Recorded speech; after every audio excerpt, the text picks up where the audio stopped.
Fasten your seatbelts. It's going to be a bumpy night. But tell me, Eddie, is that a rabbit in your pocket, or you just happy to see me? So, well, hello. I was fiddling with the YouTube side because for some reason it wasn't registering that I was live.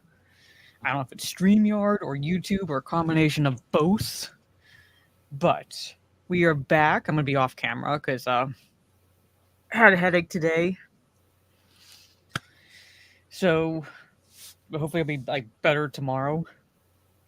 And we'll be talking our personal top 10 films from 1985. Now, again, this is our own personal list. It does not necessarily mean that the films themselves are necessarily objectively good.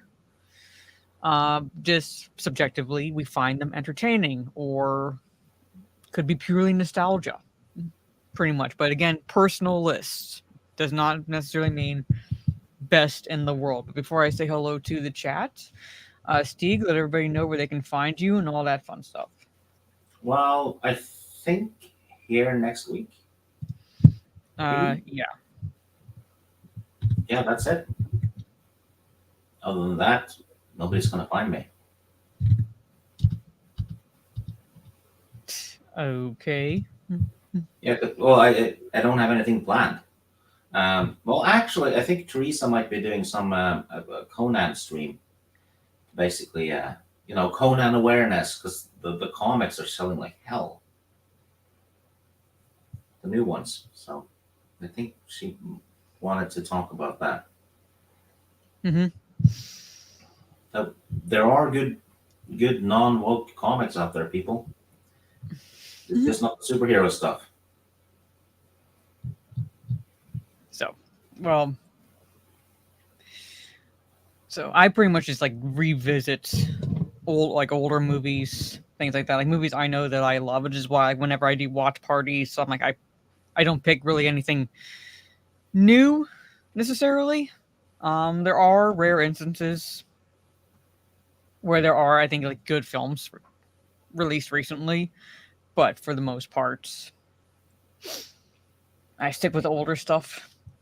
Yeah, me too. I've been rewatching older stuff left and right, and also, well, quite often I'll be watching stuff that you tipped me off about, and stuff I get shit for not having seen, and Yeah. rightfully so. Mhm.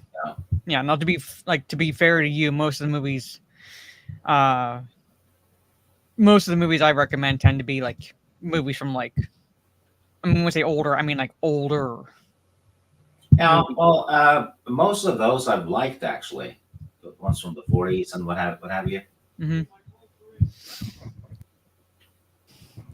So yeah, but I'm saying like it's like I'm like I don't exactly like necessarily fault you for not seeing them, because like I said, they're older movies. Yeah, but I do have a few movies that everyone should have watched, especially if you like, sci-fi and stuff. I mean, I just watched the '84 Dune for the very first time a couple of weeks ago.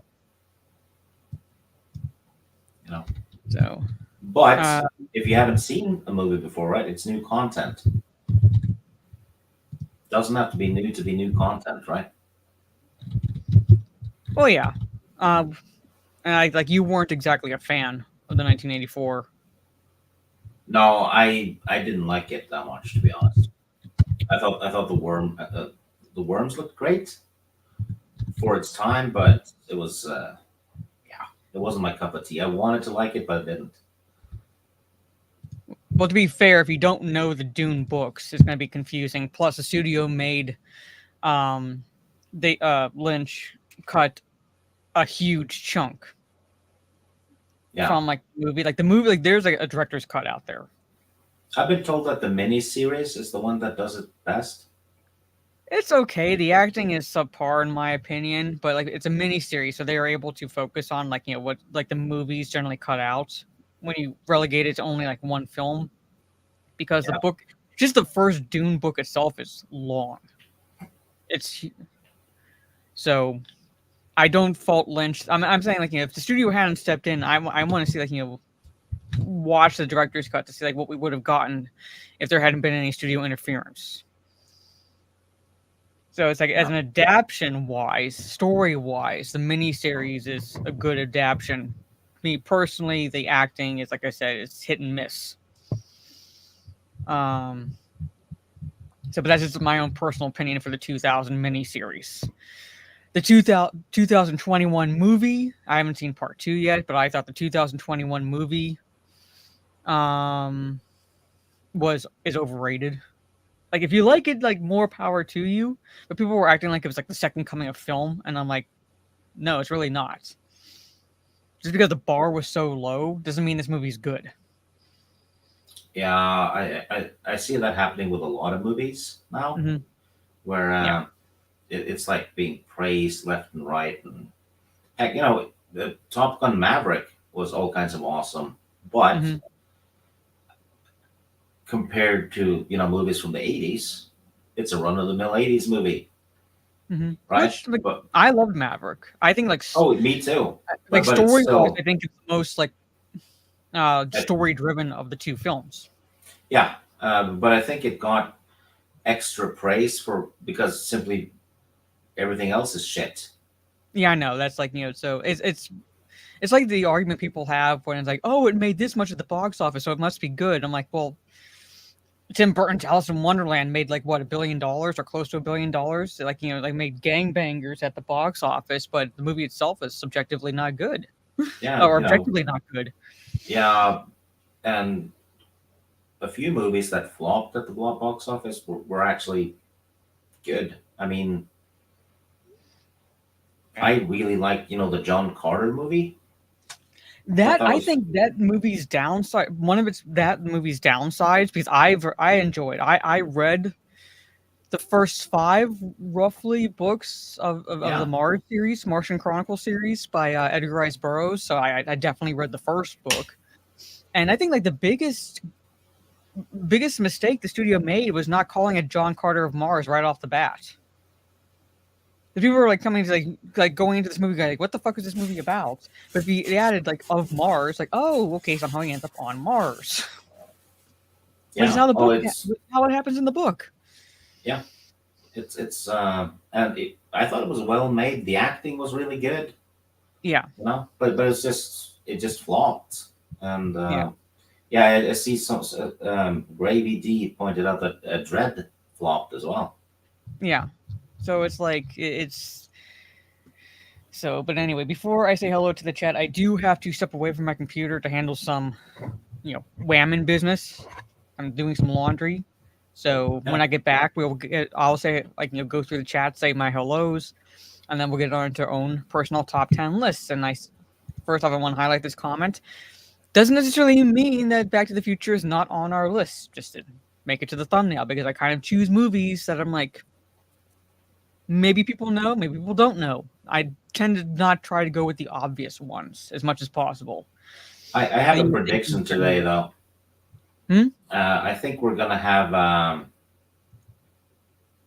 at least 3 movies today that will cross over. We'll see. But I will be right back. It shouldn't be too long because it's starting a load of laundry. So yeah.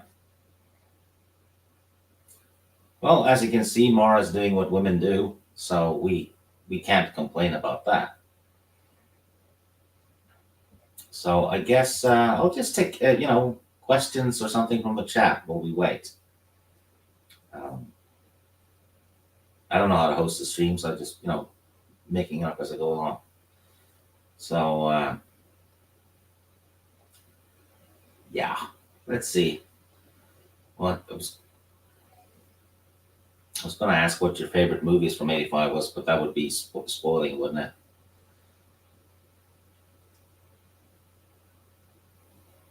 Question is, will they have Dr. Otto and the Riddle of the Gloom Beam on their lists? You know what? I've never heard of it, but that title alone, though, makes it sound rather obvious. Yeah, the Viking tends to chat while the wench tends to close. Spot on. see. Who's scarier at D&D, Mara or Teresa? Mara is the more psycho of them. Lady Gravemaster too can be a bit psycho. Teresa mostly stays in the background and doesn't do much wrong except for when she rolls a 1 and shoots people, shoots allies basically. But the one that cusses the most is easily Teresa, believe it or not. She's a couple of levels above the other two. The only one who's kind of punched the desk in a fit of rage is she's doing laundry now. I'll just put it that way.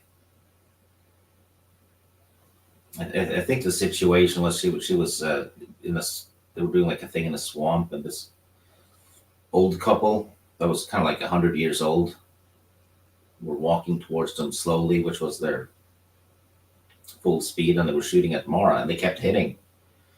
They just kept hitting her. So, yeah. And we heard a fist smash against her desk.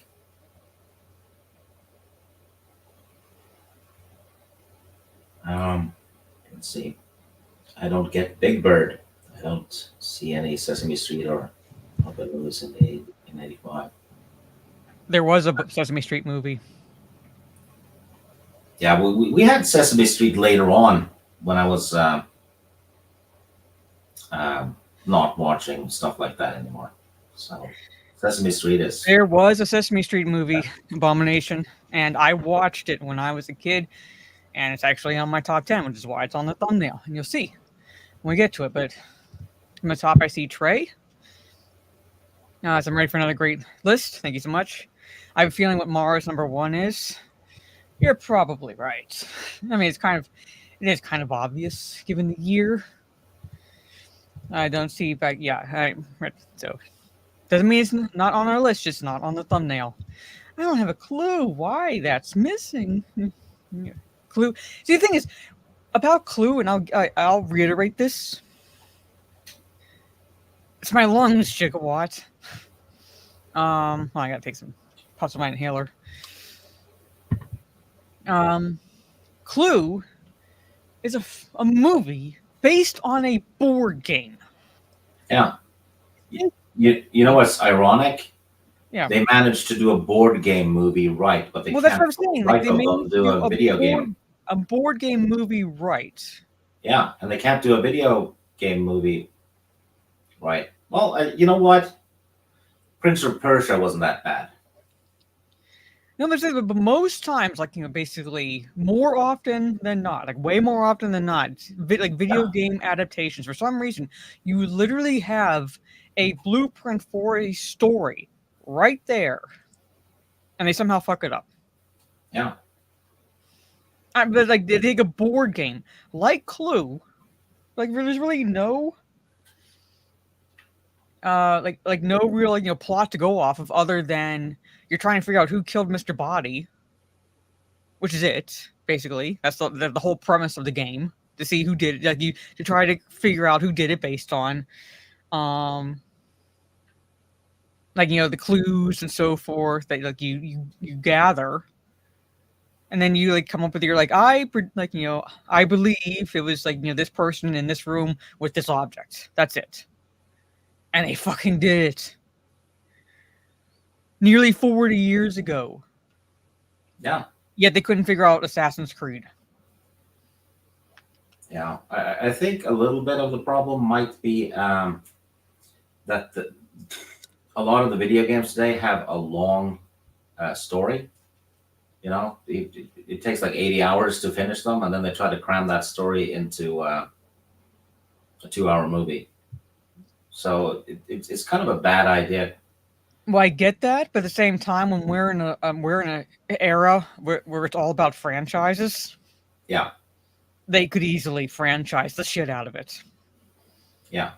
So they don't have to cram everything into one movie necessarily.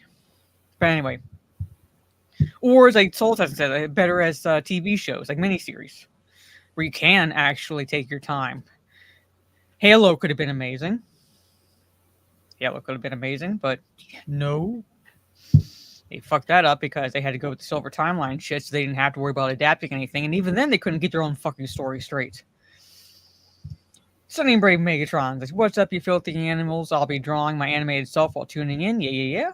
Yes, this is my Twitch. I may be here tomorrow, playing some Helldivers 2. Gigawatt, if you're available. Maybe Cowman, maybe Biggles. Should be tomorrow. Orange Chat, what is up? Years born, yeah. Some good movies came out. My list, I had to narrow it down from like 29 films at least to 10. I struggled with this one because there were only 9 that I really truly liked. Mm-hmm. So I had to like figure out which one am I more okay with than others. Mm-hmm. Well, so this one was trickier, and I had to leave out a lot of movies that I like, but see, the thing is, like, I've seen about 29. Would not necessarily say I loved all 29 of the films, but I did like enough, way more than 10, that to narrow it down. Yeah. 85 had no objectively bad movies. No, that's the thing. It all the movies I listed up were, good, but only a few were, fantastic enough to warrant the top 10, or rather, well, they fit the nostalgia, Mm-hmm. Taylor Swift greater than Disney, Star Wars, and MCU. As much as I dislike Taylor Swift, that's actually pretty objectively true. This is my kick. Thank you so much. Soul Assassin, what is up? Mr. Bentham, good to see you. That is a lie. I showed them one good musical that if you could find a way to watch it, I still say you should watch A Funny Thing Happened on the Way to the Forum. It's like based. It would not be able to be made today. This is my Discord. Yep. Thank you, Soul. And Trey. This is my throne. It's kind of like equivalent of Amazon wish list. I have stuff on there, so if you choose to purchase it for me, I very much appreciate it. I'm expecting something from someone. Yeah, I'm saying like this is like it has to be about like Dune, pretty much. You gotta watch the extended version. It makes a whole lot more sense than the theatrical release. That's why I said the extended version. I need to find the extended version because as much as I enjoy the theatrical release, a lot was cut out.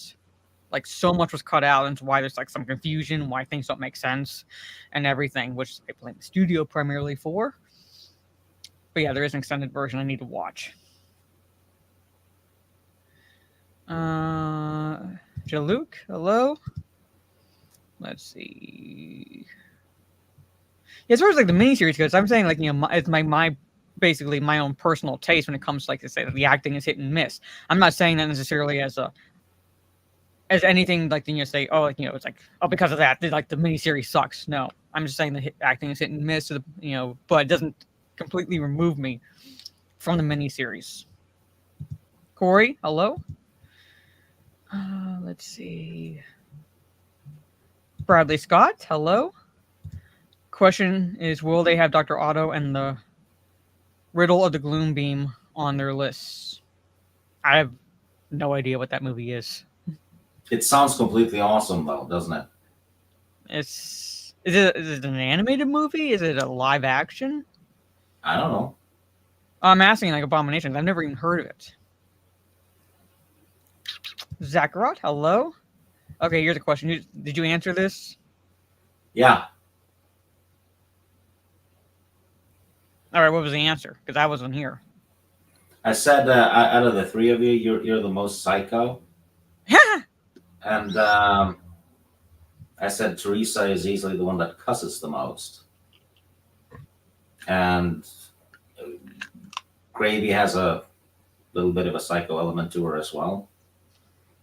But she hasn't been playing as long. Yeah. So. But and I mentioned that the only one I've heard punch her desk is you. Yeah, because those are times I nearly die, and it's for bullshit reasons. Yeah. That was what happened. It was, the old couple was shooting you. Yeah. Hey Albert. We'll see if there's any movies that we we listed like you remember from our 1985 films. Yeah, I had to take a couple puffs from my inhaler. Let's see. So yeah, the Sesame Street movie is one of my favorites. I had to go back and actually when I say actually rewatch it, I mean I do remember the movie, but it's been a while since I watched it. However, when I was younger, I watched this movie. Like I loved it, so I had to include it on the list. Battleship didn't work well. It's like at the same time it could have worked.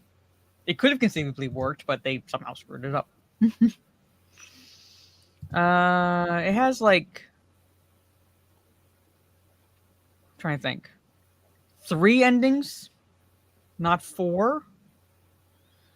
But I think it's like 3 endings, with one being like the actual ending.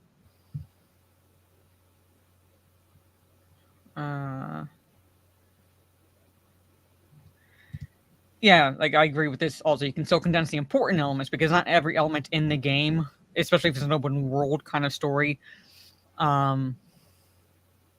you don't need to include like everything. Just as long as you have the core story as part of the movie.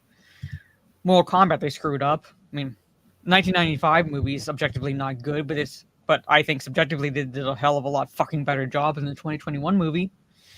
Yeah, Gigawatt. Yeah, Marocracy. Yeah.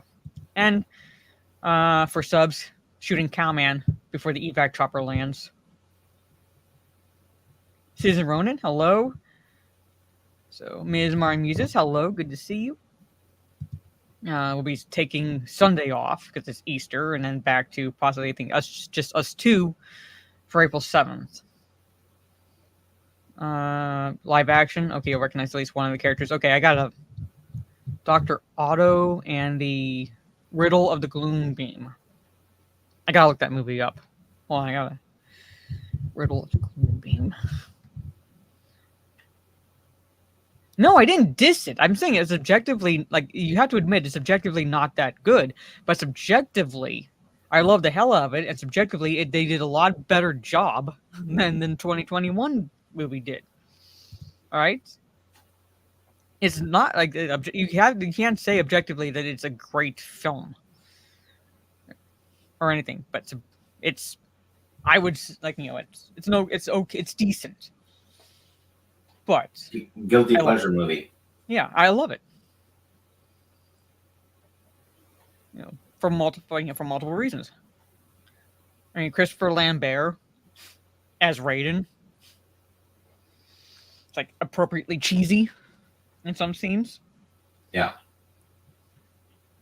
So, but anyway, all right. We are on our 1985 lists. And as we normally do for those who are just tuning in, Steve rolls a d20 and we see who goes first. Yeah. You want 1 to 10 or 11 to 20? I've never won this toss, by the way, ever in like 2 years. 11 to 20. 18. This is when his rolls like me, but when there's an animal involved in D&D, I always nearly die. Yeah, and you're the one requesting fucking monsters, and then I get blamed when they do damage to you. Go figure. Yes, you always blame the DM. We need more cryptids. It's like, okay, I put a cryptid in there, and it starts biting Mora. Okay, I don't necessarily say we need more cryptids. I said we need cryptids. Yeah, but still, All right, because it's a horror game. It's Call of Cthulhu, so we kind of can't exactly not include cryptids. Anyway. Yeah. Keep this in mind, people. It's a horror game, and they blame the DM when something horrible you always blame attacks them. The DM. Anyway, okay, for my number 10, Joel can get bent. Anyway, for my number 10, it's like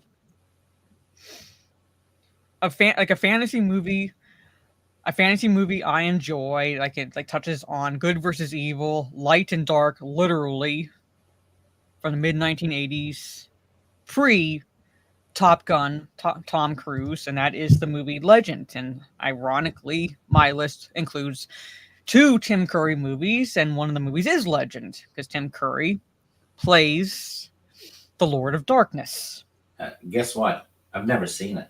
You've never seen it? It's an interesting movie. Yeah. It's an interesting movie because the premise is basically the Lord of Darkness wants to basically cover the world in eternal night. All right, so in order to cast the world in eternal night, he has to kill unicorns in the forest because the unicorn and take their horns because the unicorns represent innocence and purity and things like that. So he wants to basically cover the world by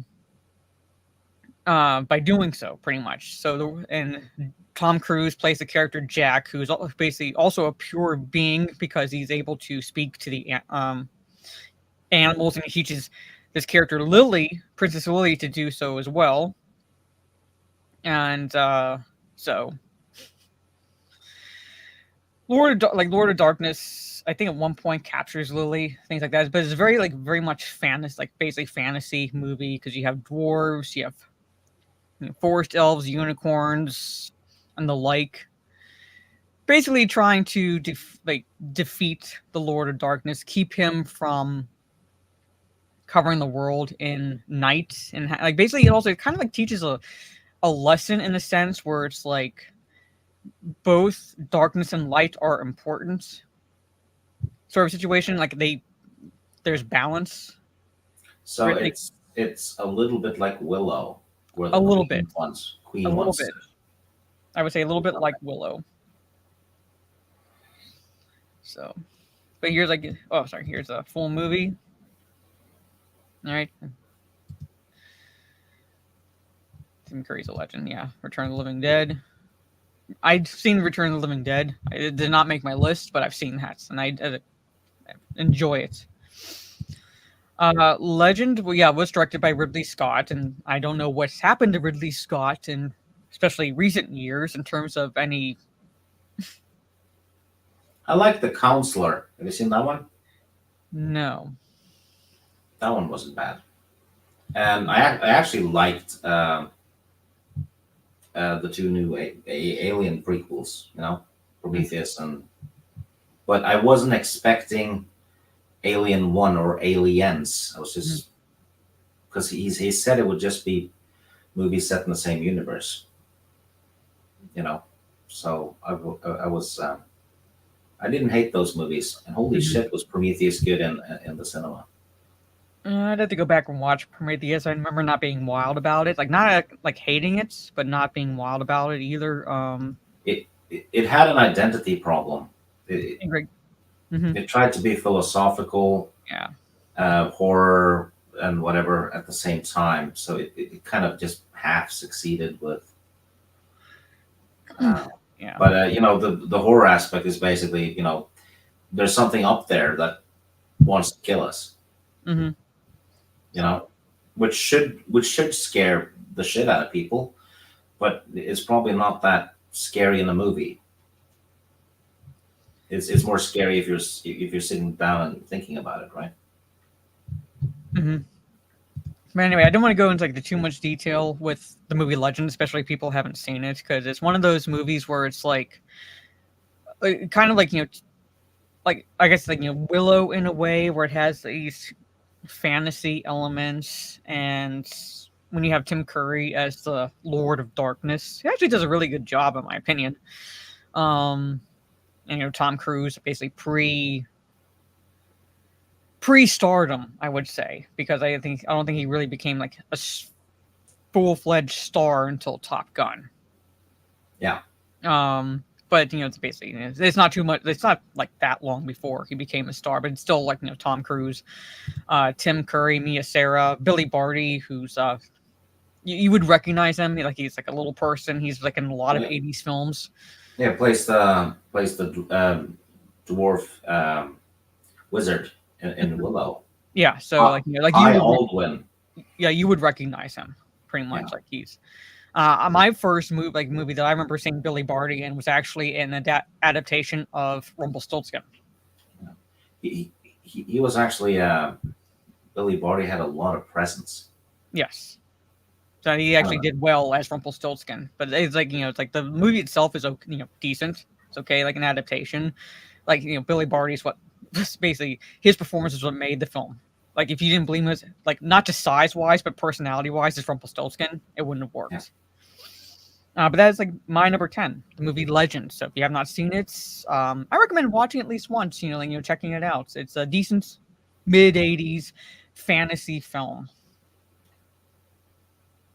80s fantasy usually meant either really dark and gritty or cheesy as fuck. Mm-hmm. So, yeah. You actually included Part 5, New Beginning. Well, kudos to you, Trey.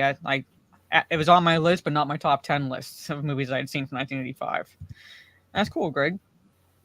Yeah, the age differences. Yeah. 5 is the one without Jason, right? Not just the one, technically, but it's where they try to do something different, and it ultimately backfired. Yeah. Well, kudos for trying something different, because, to be honest, it was getting stale. It's just, send a couple of people near Crystal Lake and just have Jason kill them, Kind of. I mean, that's where it kind of got stale for, I think all the slasher films, because it basically was just rinse and repeat. Yeah. After the second one. Yeah, but basically you were just sitting there thinking who would get killed first. Yeah, pretty much. Yeah. When you're rooting for the kills instead of story, that kind of failed. Especially if you don't even give a shit if they get killed or not. But yeah, so like I said, that's my number 10. So you definitely won't like my number 9. Well, we'll see. We'll see. Well, anyway, what's your number 10? My number 10, I suspect it's on your list, but a lot closer to the first point. It's Breakfast Club. Yes, it's on my list. Yeah. Timeless. Mm-hmm. Completely timeless movie. All of the actors in it perform to the best of their potential, I think. It's very much I don't want to say like Brat Pack necessarily type of movie, but it's like this like the 80 like certain like portion of the 80s where you see like a lot of like Emilio Estevez, Molly Ringwald, Judd Nelson. Yeah, well, it has most of the Brat Pack in it, but they're not. Yeah. It's not a Brat Pack movie. No, I'm saying, but it's like it's one like there's like basically a period where it's like, especially with the John Hughes movie. Yeah. Coming out, like you can guarantee like there's going to be a portion of the Brat Pack in the movie. Yeah, but this is a drama movie. And it teaches you, hey, don't judge people by judge them based on the outside appearance. Oh my God! Without beating over the head with it. Yeah. No worries, Sarah. Yeah, just because someone is seemingly rich doesn't mean they're not dealing with some serious shit. Yeah. And like I said, it's a group of people or kids ending up in detention, and they don't like each other, and they have their prejudices against each other. Well, it's like basically the clique mentality. I don't know if you've heard that word basically, but like basically in high school they're kind of like broken up into what are called cliques. Basically, you have the jocks, then you have the nerds, then you have the like pretty people. It's that mentality where you judge the person based on whatever clique he or she fits into, without actually taking time to understand that just because they belong to one clique doesn't necessarily mean that they are just that one aspect. Yeah. And yes, they did try to cancel John Hughes at one point because of his films. But I'm saying it's like it taught you not to judge the proverbial book by its cover without beating you over the head with that lesson. Yeah, and this is also like I said, it's a timeless one, because you actually can set it in any time period. Mm-hmm. It fits like a glove in the 80s though, and I think this movie should be left alone, no remake or anything, because it just works perfectly in the 80s. But I bet you they're gonna try and do something about it though. Yeah. And, So, but saying like I'd like it's to- like this movie is timeless because again, jocks, nerds, rich, goth, band, loners, that hasn't changed. yeah. It And, hasn't changed since the movie, and I doubt it will necessarily change because there's still that mentality in school. yeah. Well, it's not just in school. Mhm. It's everywhere I'm because saying, like, like with like the fact that it's set in school, basically, and you definitely have that clique mentality. yeah, the school is a perfect setting Mhm. for it. Yeah. Because it'll you have a reason for the characters to be together, Yeah. and also a reason why they can't leave. hmm And I love the speech at the end. I love the letter because basically, for those who don't haven't seen the movie, and I'll go into this. The principal, or is it principal? He like makes them like their whole point, like like as part of their detention, is they have to write a letter about who they are, who they think they are. And I love how they basically leave with just one letter written, and they turn it back on him, onto the principal. So, but anyway, yeah, like I'll be talking about this because I do have this definitely higher up Yeah, on my top 10 lists. and this movie is a 10 out of 10 Mhm. Yeah. because it did everything it was trying to do perfectly. And like I said, all the actors, and some of them aren't even the best actors out there, but they perform to the maximum of their potential, I think. Yeah. And a lot of them are playing roles that they don't usually play. Because that there was not a typical Emilio Estevez role, was it?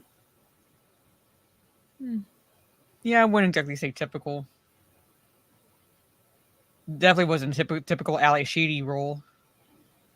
It was a typical Anthony Michael Hall role in a way because he tended to be cast as like nerds early on in his career. So yeah, I think it was rolling Die Hard. Yeah, he was kind of like he's good at playing assholes. Yeah. So now we're on number 9, and Steve gets to start. Yeah, my number 9 is, well, I have a fantasy movie as well. Mm-hmm. Lady Hawk. Have you seen that one?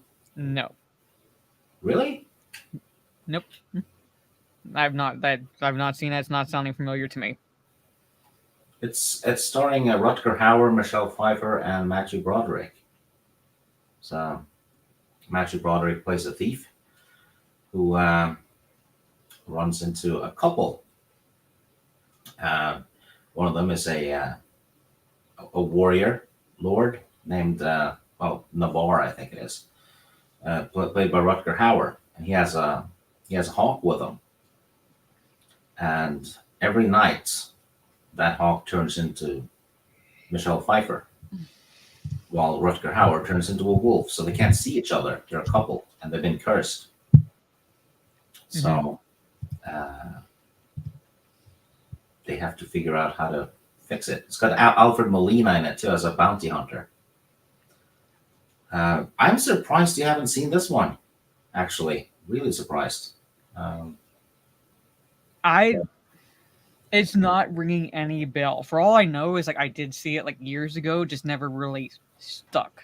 Yeah. Oh, it has synthesizer music, even though it's set in Typical a 80s. medieval fantasy world. The music is so fucking out of place. It's ridiculous. Well, there's like synthesizer music in like Flash Gordon from 1983, which works better, but at the same time still doesn't exactly work because it's still more fantasy. A little like has fantasy elements to it, even though it's like primarily science fiction. Yeah, this is set in the But it's like typical of the 80s. They loved using the synthesizer. yeah. Imagine a synthesizer in the Lord of the Rings or something, right? Yeah, that wouldn't work. Yeah, but the music is cool though, and actually Matthew Broderick is not that bad in it, but for some reason he tries to do an English accent, and he cannot do an English accent. Shocker. He plays more of a comedic sidekick in it. But and Rutger Hauer's great. Michelle Pfeiffer's fantastic in it. It's one of her first movies, I think. But yeah, you know what? Get it watched. Okay. I've seen Witness. Witness is good. Oh yeah, Witness is really good. I don't have it on my list though. But Yeah, it's not on my top 10 list, but it's like one of those movies where it's like probably if it was a top 20 list would have made it. yeah, or if it was like objectively a top 10 best movie list, it might have been on. Yeah, You know? if it was like purely objectively, Yeah. would have. I need to rewatch Witness. I haven't seen it in more than 20 years. So And for me, Michael's Asylum, it's like what I tell people who haven't seen the Nightmare movies: watch the first one, skip the second one, and go to Dream Warriors. So if Yeah. I were ever to do a ones and twos of the Nightmare movies, it would be that the first one and the third one. the second one doesn't even tie into anything. No, it doesn't. It's kind of like as much as I like overall enjoyed the Leprechaun 2 because we just talked about the first two Leprechaun films. Like you could easily skip that movie and watch the third one, and you would not miss anything. So I rewatched Leprechaun last fall, and I realized I wanted to like it more than I did. so you have to watch it more as like a comedy, like a dark comedy. Yeah, definitely. Like that's the tone they ended up going with. A lot of these movies I've seen, but they just not make my list. Like Goonies, Weird Science, Real Genius, Mad Max Beyond Thunderdome, which I would watch well before I would watch Mad Max Fury Road again. All these pretty much. Pee-wee's Big Adventure nearly made my list, but I had to narrow it down. Yeah. And Pee-wee's Big Adventure is actually a Tim Burton movie. Oh my god. 1985 has a shitload of guilty pleasure movies, doesn't it? Yeah. So she loved good pleasure movies, but also like a good, like I think reasonably objectively good movies that I enjoy. Oh yeah. Compare 1985 to 2023. It's like 85 is miles better. Yeah. It's not even the same galaxy, Yeah, Pee-wee's Big Adventure was 85. And Cassandra Peterson, aka Elvira, has a small role in that movie. She was in a Clint Eastwood movie I watched too. Yeah. Return to Oz did not make my top 10 list. It's one of those movies where it's like, again, really had to narrow it down. Had to narrow it down. Yeah, she was the biker chick. She's the one that says, I say you let me have him first. That's Cassandra Peterson. That's Elvira. Yeah. Just wait until you get to 86. There's like tons of movies that you just can't leave out. Yeah. I mean, Aliens is 86. And Yes. Top Gun. Okay, is that it for your number 9? Before Yeah. I start? Okay. Lady Hawk. So, and it's also a movie tip for you. So, All right. So my movie is the Sesame Street movie that actually did come out that year. Like I said, I watched it a lot when I was a child, growing up, because again, I was little. I was watching Sesame Street, so I knew the characters and things like that. And that's Sesame Street. Follow That Bird. That's the movie. Follow That Bird, because the premise is there's a social worker who's basically, because you have like the combination of like humans and Muppets, right? And the social worker is a Muppet basically, but it's Ms. Finch. So she's a bird herself, basically. And she thinks that Big Bird can't be happy living on Sesame Street because a bird needs to be with his own kind, so like other birds. So she convinces. So we'll go with that. Convinces him to basically like leave Sesame Street, like to basically be happy. Like, you know, he can't find, you know, live where he is. So he's basically placed with a family of dodos.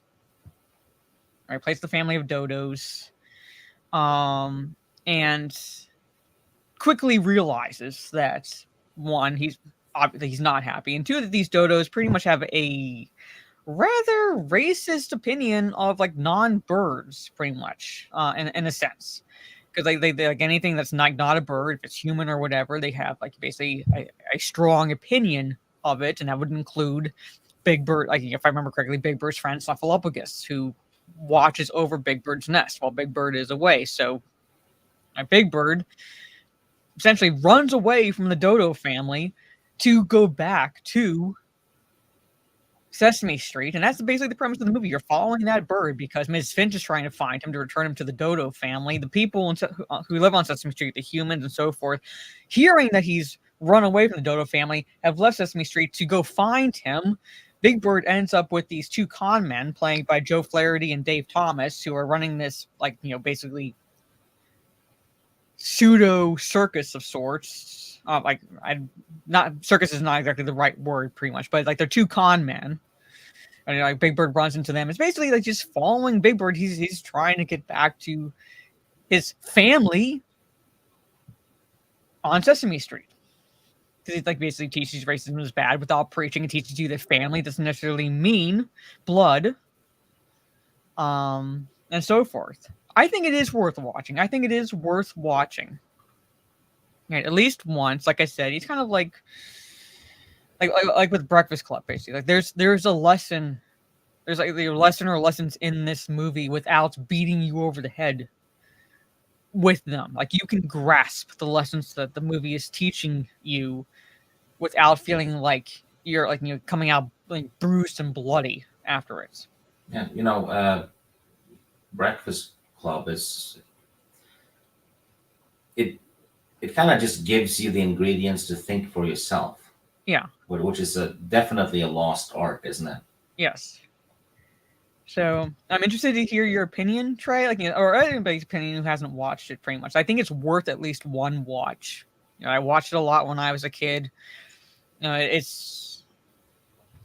very much has that Sesame Street feel, like when Jim Henson was still alive, and you could like feel his presence with like, you know, within like basically the story and everything. Again, you know, I think like, you know, can be both enjoyed both by kids and adults to a degree, even though it's primarily geared towards the younger audience, given the fact that it is Sesame Street, and you know, has those lessons about family and not being judgmental. Yeah, I never learned that. Well, obviously. But anyway, that's my number 9. Sesame Street, Follow That Bird. Yeah. So, all right, my number 8 is, I had to include it because I think, as far as sequels goes, it's one of the, I don't want to say rare occurrences, but it's like a decent sequel following the popularity of the first movie. And I think they did a good job with the continuation, like with the characters, pretty much, like most of them, from the first movie to the second movie, and actually have it make sense, given where the first movie ended, and that is Police Academy 2, The First Assignment, because the first movie ends with them graduating the police academy. Then you take, then you have Police Academy 2, literally their first assignment. Now they're cops. So basically, you know, what's going to happen? You know, how it's going to be the same, essentially, mayhem from the first film, but now, because they're graduated, they are actually cops. Hey, names. And Zed is introduced.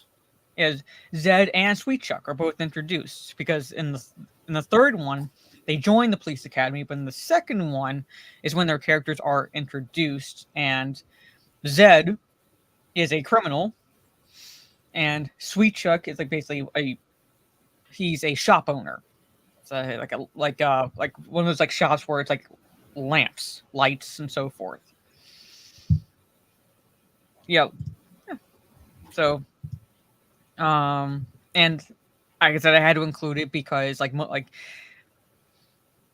not most times, but like chunk of the time, it's like when they're trying to ride the success of the first film, they end up ultimately falling short, or failing outright when they try to do a sequel. And gonna be found a girlfriend, yeah. So, well, you're absolutely right, though. As a sequel, it's pretty damn good. Yeah. Because more often than not, a sequel will be a lot worse. Or like you could tell it's a cash grab because they're trying to, as I said, bank on the popularity of the first film. But in this one, like I said, it makes sense because of where the first film ended. They could take that and continue the story, but keep like keep it, I guess in a way, like, the same when it comes to the mayhem and the humor, but it still feel like a fresh story because they're not necessarily rehashing the same plot as the first one. They don't really say, just I mean, I don't know. I had to go and see why she didn't come back for the sequel, but like you could plausible reasoning would be that she was assigned to another unit. Yeah. Because they just graduated police academy doesn't necessarily mean that they'd all be necessarily going to the same station. So I'm saying it's plausible that plausible reason for her character not to be there. I actually bought the whole damn series on Blu-ray a couple of months ago. $20, I think it was. Or no, I think it was like $15. $15 for the whole damn thing. That's not bad. And I think basically it's the premise is simple. There is this overarching plot throughout the movie where this criminal gang is basically causing mayhem. And I know I'm using that word a lot, but basically they're causing mayhem. And it's up to basically the Mahoney, Jones, Hightower, Tackleberry from the first one, basically to try to bring these criminal elements down, right, and try to figure out where their hideout is and everything, and stop these this crime wave from happening. Thank you for this title super chat from Albert, a kid I went to school with, played the kid on the bike in one of the Police Academy movies back in training, I think. Okay. All right. Back in Training is that's the third. Yeah. Yeah. Four is Miami Citizens Beach. on Patrol. Yeah. 5 is Miami Beach. Yeah, 5 is Miami Beach, and I kind of overlooked that one. It's okay. But 4 is Citizens on Patrol, and 3 would be Back in Training. Yeah, Hooks. 4 has ninjas in it. Yeah. Let that sink in. But I guess it's I'm not exactly going into details on what happens in Police Academy 2, but I think it's a very good sequel. It makes sense, story wise, continuation. More way more often than not, the jokes land. I remember cracking up quite a bit watching Police Academy, especially with Jones. Oh my god, that character! How he does that, those sound effects. That actor, I have no idea. Yeah, and he actually does them. Yeah, I know. I'm he's amazing. He's actually doing them, and the scenes he's in, he steals. Yeah. So, hey, Conroy, and fuck Norris. Since I'm a troll because I loved skateboarding. I remember that. I actually got inspired to learn how to ride a skateboard from Citizens on Patrol. So I don't have my skateboard anymore, but I used to skateboard when I was a kid. It was that movie that inspired me. Why didn't you watch Thrashin'? I did watch Thrashin', and I told you it was okay. Yeah, I know, but back then, it was the skateboard movie. Well, just because I rode a skateboard doesn't mean I was watching just skateboard movies. You should into have. skateboard movies. I just got inspired to learn how to ride a skateboard. Yes, I was kind of a skater girl. I tried skateboard once Mhm. down a hill, and it was asphalt. I went full speed ahead, and I lost my balance. Yeah, Um, women have better balance overall. 'Cause we have a well, lower center of gravity. keep in mind this was the first time ever I was on a skateboard. Mhm. So yeah, I had burns from my hip all the way up to past my nipple. Actually, it was a black line. It was like it was the skin was charred. So Yeesh. skidding the asphalt, my elbows, my knees. I think my leg was black from my shoe and up to my mid thigh. So I figured this is not for me.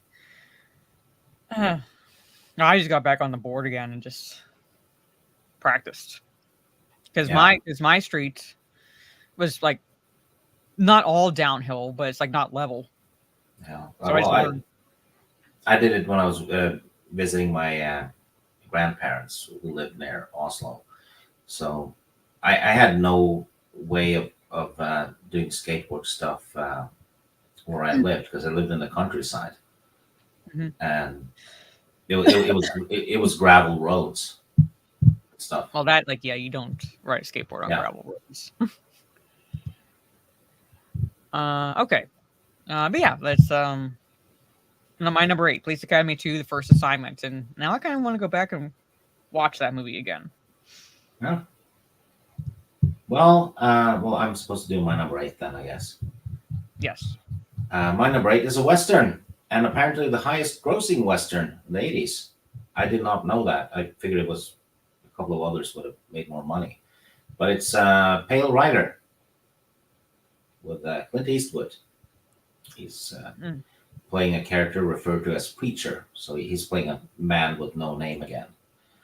And this time, a mining town is getting abused by a mining baron, I guess. And they rough him up and actually kill a dog. So the locals pray to God for help, and then Clint Eastwood shows up as a seemingly a preacher, and he helps them violently. That's the best kind of help. Yeah, it doesn't reinvent the wheel in any kind of way. It's a straightforward, mysterious good guy kills the bad guys. Mhm. It's got Richard Kiel in it, the Jaws from the Bond movies. Yeah, I've met him. He well, he seems like a nice fellow, actually. He is a really nice fellow. His hands are really that big. He cupped my brother's head. Oh, and They were really that big. He was also in The Twilight Zone: Disturbed Man. yeah, and Happy Gilmore. Mhm. And Force 10 from Navarone. Have you seen that one? With the Robert Shaw and Harrison Ford and Carl Weathers. I believe so. Wasn't he also in Cannonball Run? Didn't he have a role in that? Maybe. Yeah, but I Oh, remember. and Chris Penn is in it too. Mhm. Oh, underrated actor.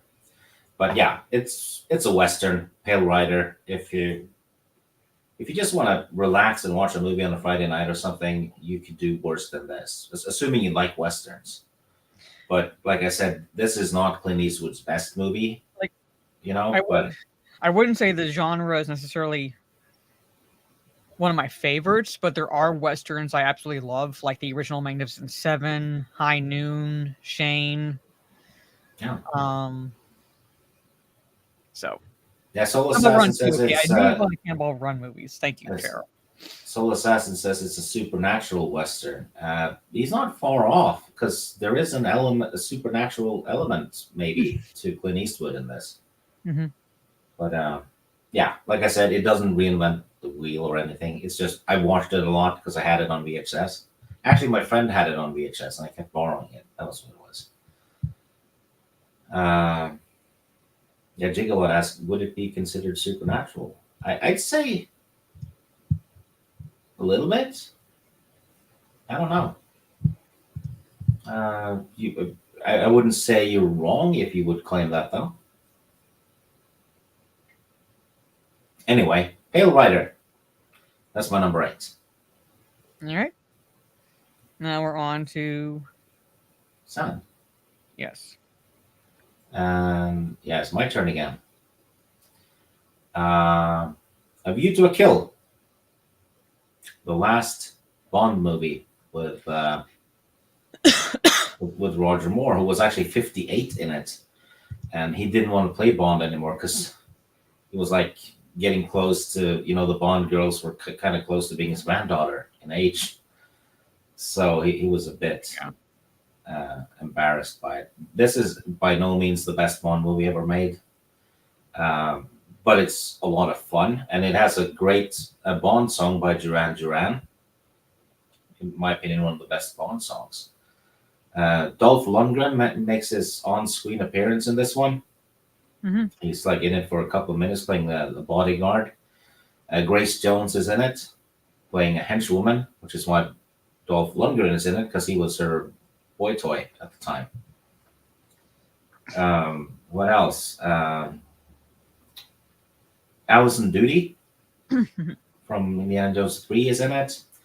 Christopher Walken plays the villain who wants to create an earthquake to flood Silicon Valley, which is slightly plausible, I think, because that's floodable, isn't it? Most of it takes place in the U.S. Tanya Roberts is in it as well. From the 70s show. Mm-hmm. Yeah, lots of fun stuff. Probably one of the more entertaining Bond movies. Christopher Walken plays a test tube baby that's a genius, but also psychotic. Cheesy as hell. And Roger Moore does look a bit tired, but he can still deliver the one-liners. He has a lot of puns and stuff in this one. And, Grace Jones is actually good in it.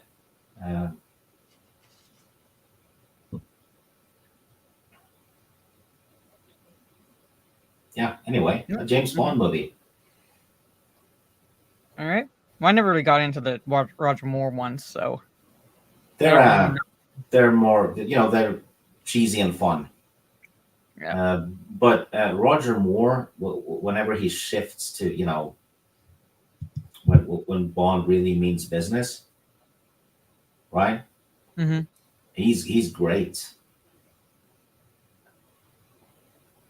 Yep. Absolutely is. And diverse cast too, which wasn't supposed to be a thing. So, yeah, like diversity never happened until like after 2016. Yeah. I'd give it a 7.5 objectively, but for entertainment value, it's probably a 9.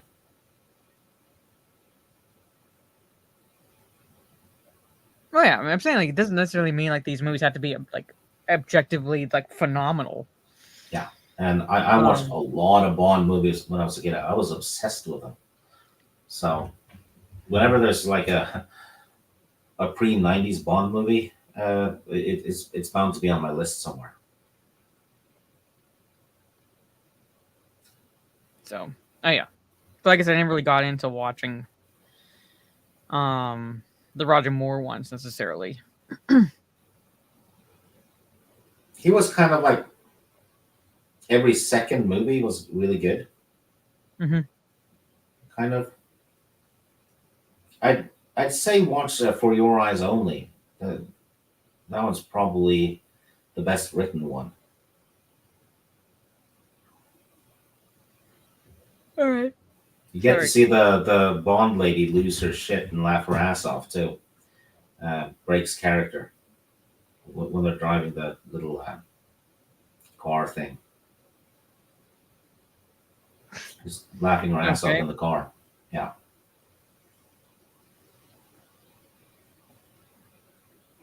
Anyway, Okay. A View to a Kill. Okay. That's your number 8? No, 7. Oh, Kill 7. Rider was 8. Oh, yeah, Pale Rider, sorry. I'm at 7. So, my number 7.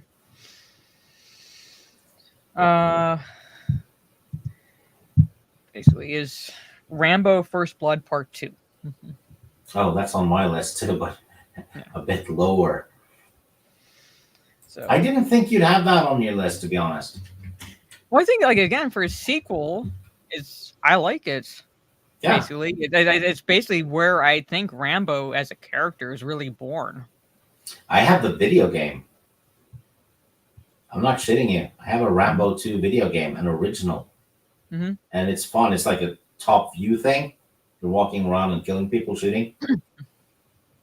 Yeah, it's Rambo Unleashed. I think it's like basically where it's like the character itself like became, I'd say like Rambo, the Rambo that we know, and pretty much like the one man army, Yeah. literally, because he's sent in by himself to all he's sent in to do, right? Say sent into Vietnam is just to see if there are still POWs or missing in actions, all right, like post the Vietnam War. That's all he's supposed to do.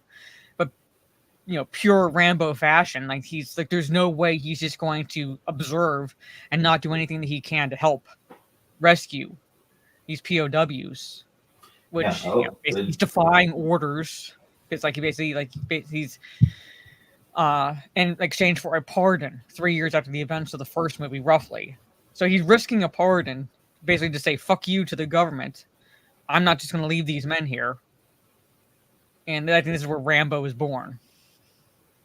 So it's pretty much the plot. It's pretty much the plot. It's like literally Rambo Unleashed, one man army. He's sent into Vietnam. He defies orders, right? But he defies orders, mainly based on integrity and loyalty, in a sense, to his fellow servicemen. Like he's not just going to observe them. He's not going to abandon them, just to say, yeah, they're still there. He's going to do everything in his power to rescue them from their situation. And that's Rambo 2. Trey Courtney mentions that the villain from Beverly Hills Cop is in it, Stephen Burkhoff, who was on a roll as a villain in the 80s. Because he played a villain in this, and then Beverly Hills Cop. He played a villain in Octopussy. And he played Hitler on the Winds of War miniseries. He was fantastic as Hitler. He has the look. So probably the nicest guy ever, though. People who play villains tend to be that. Mm-hmm. And yes, Kreese is in it. Like I think that actor is if he's actually given roles beyond that of like a bad guy, he does have range. Yeah. The actor who plays Kreese. Yeah, he did a lot of straight to VHS movies in the 80s. Mm-hmm. But yeah, so but I'm saying like not going into details, everything that happens in Rambo First Blood Part 2. I just to sum it up, as I said, sorry, that it's like really where I think Rambo becomes Rambo. The Rambo that most people, whenever they think of the Rambo franchise, it's Rambo Part 2. Beginning with Rambo Part 2. The movie cover is iconic too. Yes. Him standing there with a bazooka. Yeah, so it's like, so when you say, oh, what do you think of when you think of Rambo? Guaranteed, just about guaranteed. It's like from Part 2 onward is what people think of. They I believe. Don't get me wrong. I love the first Rambo movie. But the first one's a better movie, but this is just pure. This is a fantastic action movie. Yeah, but ask people what they think of when they think of Rambo. They think of this. Yeah, definitely. This is when he became an icon. Yes. So, yeah, but that's yeah, Gremlins 2 references this movie. Yes. So I'm saying like this is where Rambo became iconic. Yeah, and you know what? A shout out to the guy who plays Murdoch. He's superb in it as a shit suits guy. Mm-hmm. So yeah, that's my number 7, Rambo: First Blood, Part 2, where it's I think the first movie is objectively better, but this, as far as an action movie sequel, kind of like in the vein of Alien and Aliens, Yeah, and is great. so someone pointed out that Cameron wrote the script for this one. Yeah, so it's like tonally different, but still works as a sequel, and this is where we like have Rambo. Actually, technically, you can actually start with this one Mm-hmm. because the movie gives you everything you need. Pretty much. But yeah, that is my number 7, Rambo: First Blood Part 2. Yep.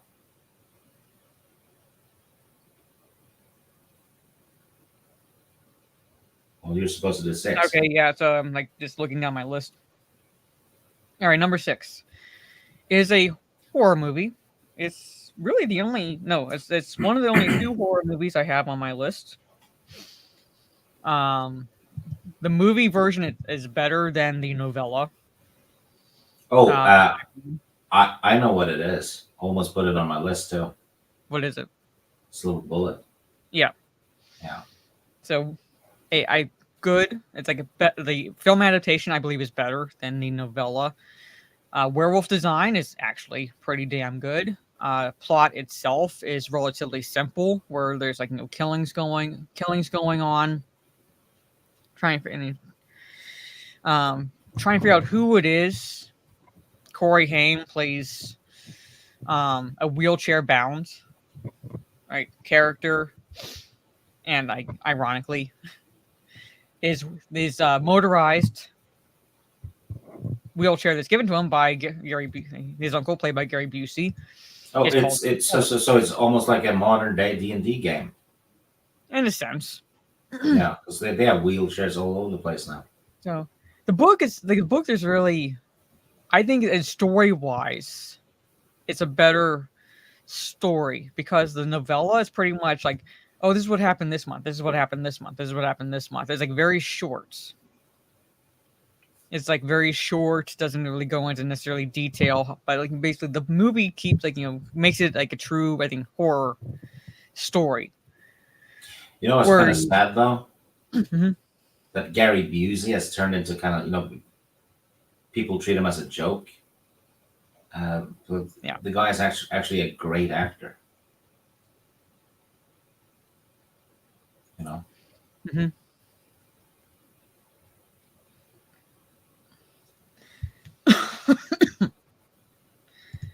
Yeah, Tara. So, and we find out, basically, like, us as the audience knows what is doing the killing. It's Silver Bullet. It's a werewolf, but we don't like who is the werewolf, pretty much. And then when we do find out who the werewolf is, how is this werewolf, this character going to be defeated once it's discovered who it is, and so forth. To be fair, though, the movie kind of spells it out for you rather early. I know, but with the book itself being as short as it is. Yeah. Everett McGill is fantastic in this one. He is intimidating as hell. He's an underrated actor. Hell yes. I actually watched the first season of Twin Peaks recently, where he plays a gas station owner. He's great in that one too. Mm-hmm.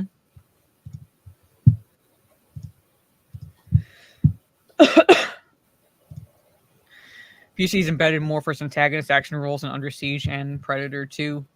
I think he's...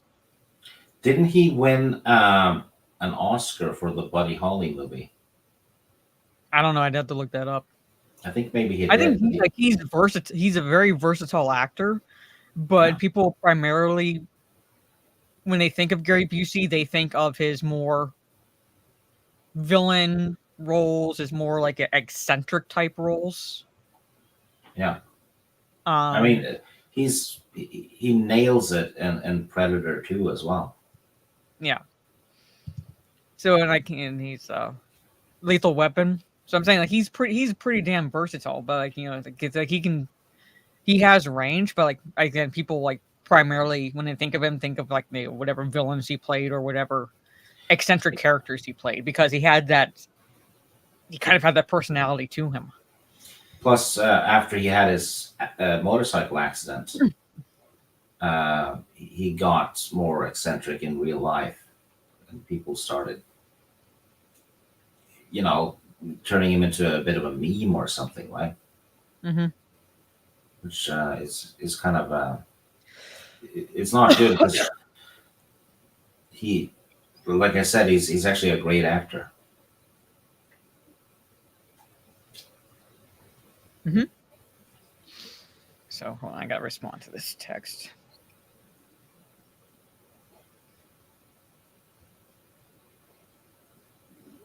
Okay, I will be right back. What is that is my number 6. So not much more I can go into it. Other basically, it's a werewolf film. Yeah, I think like well done werewolf film, but that's number 6, Silver Bullets. Yeah, well, I can do my number 6 while you're doing whatever. Mm-hmm. I have another Western. I have Silverado. I think a lot of people in the chat will appreciate that one.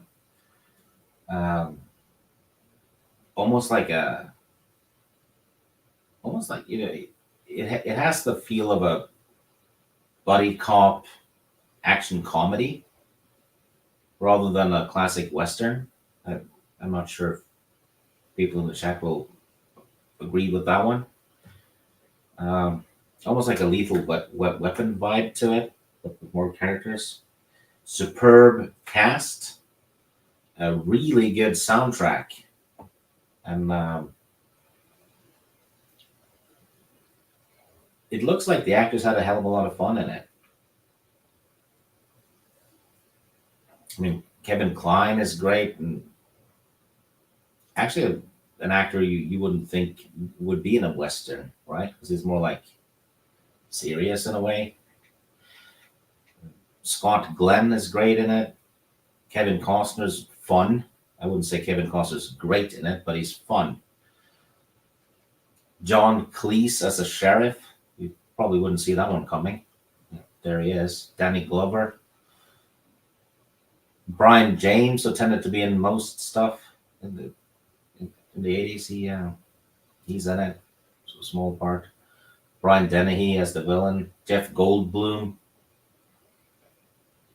It's the cast is insane. Trey, you absolutely need to rewatch it and maybe review it too.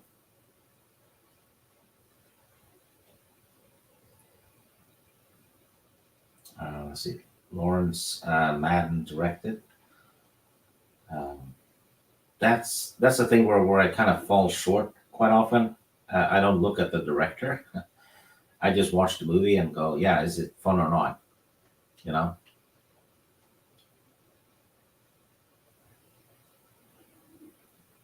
Yeah, Brian Dennehy is great in this one. He plays a prick. Seriously. He's actually more of a prick in this one than in Rambo. Terry Crystal says Silverado is currently on Netflix. That would be the US Netflix, I guess. Not sure if it's on the Nordic because it actually works differently. Something about distribution rights. So we don't get the same movies you do, and vice versa. Which is a weird thing. Michael saying, Terry Crystal, don't drive yourself nuts trying to catch up. No, don't do that. Terry Crystal also says Silverado is on the to-do list. So many good movies to watch. Yes. You know what? When you go back and watch a lot of old movies and stuff, I bet you there's so many movies that you missed that are great. That there's a gold mine back there that you can just mine for years and years. Sorry, I had to run my dog out. That's fine. I was just yapping with the chat a bit. Well, basically, it's Silverado, Mhm. uh, which is, well, like I said, it's a western that kind of plays like a buddy cop action comedy rather than a western. It's got Scott Glenn, Kevin Kline, Kevin Costner, Danny Glover, John Cleese, Brian Dennehy, Brian James, Rosanna Arquette, the little lady from Kindergarten Cop is in it. Mhm. Jeff Goldblum is in it. Jeff Fahey. That's a it's a sick cast, you know. Kevin, Sorry. yeah, Mhm. Kevin Kline is great in it. Has a lot of, like I said, it has a lot of humor, a lot of action, and definitely something to watch. I think you'd love it if you haven't seen it. You get to see I John know Cleese as a I sheriff. have not seen Silverado. Like I said, like I never really they're westerns. Sorry, I think it's my allergies. Yeah. Anyway, this is not a classic western at all. It's more more Lethal Weapon Okay. with less grit. Okay. Yeah, I've seen Tombstone. Give me at least a little bit of credit. I've seen Tombstone. I just never really gravitated to like the Western genre. But there are movies that I like. I absolutely love that are Westerns. Like I said, the original Magnificent Seven, Shane, High Noon, Tombstone. Like, give me a little bit of credit. I just haven't seen all of the Westerns. Yeah. Well, this has more of a feel of an 80s action movie with a superb cast. Okay. So anyway, yeah, that's my number 6. And I guess I'm supposed to do number 5. Yes. Well, this is just objectively not a good movie. It has several rather big plot holes. But same friend had it on VHS that had a Pale Rider, and I kept borrowing it. And it's actually one of the first movies I bought on Blu-ray. It's The Fantastic Commando, Arnold Schwarzenegger, which was only done because they wanted to have him play a Rambo character too. Yeah. Yeah, he plays an overpowered Mary Sue of a commando, I guess. His daughter gets kidnapped because they want Arnold to kill some kind of someone.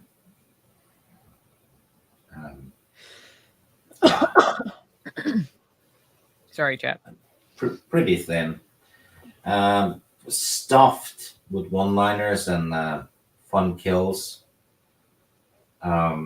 Really good supporting cast. You have Bill Duke. You have what's his name? Warriors Come On and Play.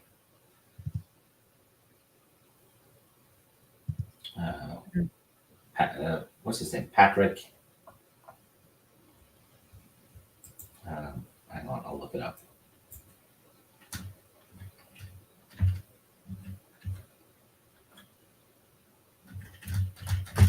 Is it Patrick Kelly? David Patrick Kelly. Okay. Vernon Wells is in it. Alyssa Milano plays the daughter. Ray Dawn Chong is in it, who is Tommy Chong's daughter. Yeah. And Bill Paxton has a little cameo in it. And Chelsea Field, who plays Tila in the Masters of the Universe, she plays the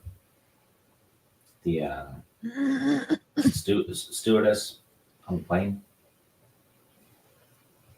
Yeah, it's a straightforward 80s action movie. It's basically this guy's better than all the bad guys, and he gets to kill them. Right? Mm-hmm. That's pretty much it.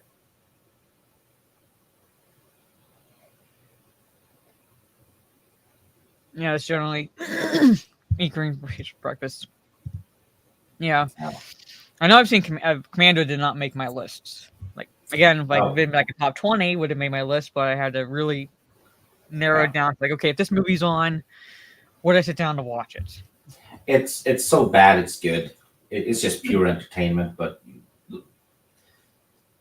the plot holes are spilling out all over the place and very contrived. But it survives on the one-liners and a lot of fun scenes.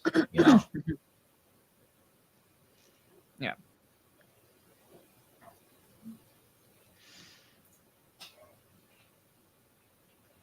so yeah, Commando's my number 6, I think it was. No, 5.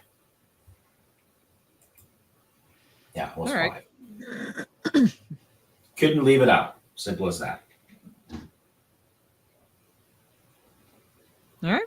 No, I could, but my number 5. Um. Well, I like would not say I'm as big a fan of these movies as like other people are. I very much enjoyed them as a whole. Right. This one involves time travel in the shape of a DeLorean.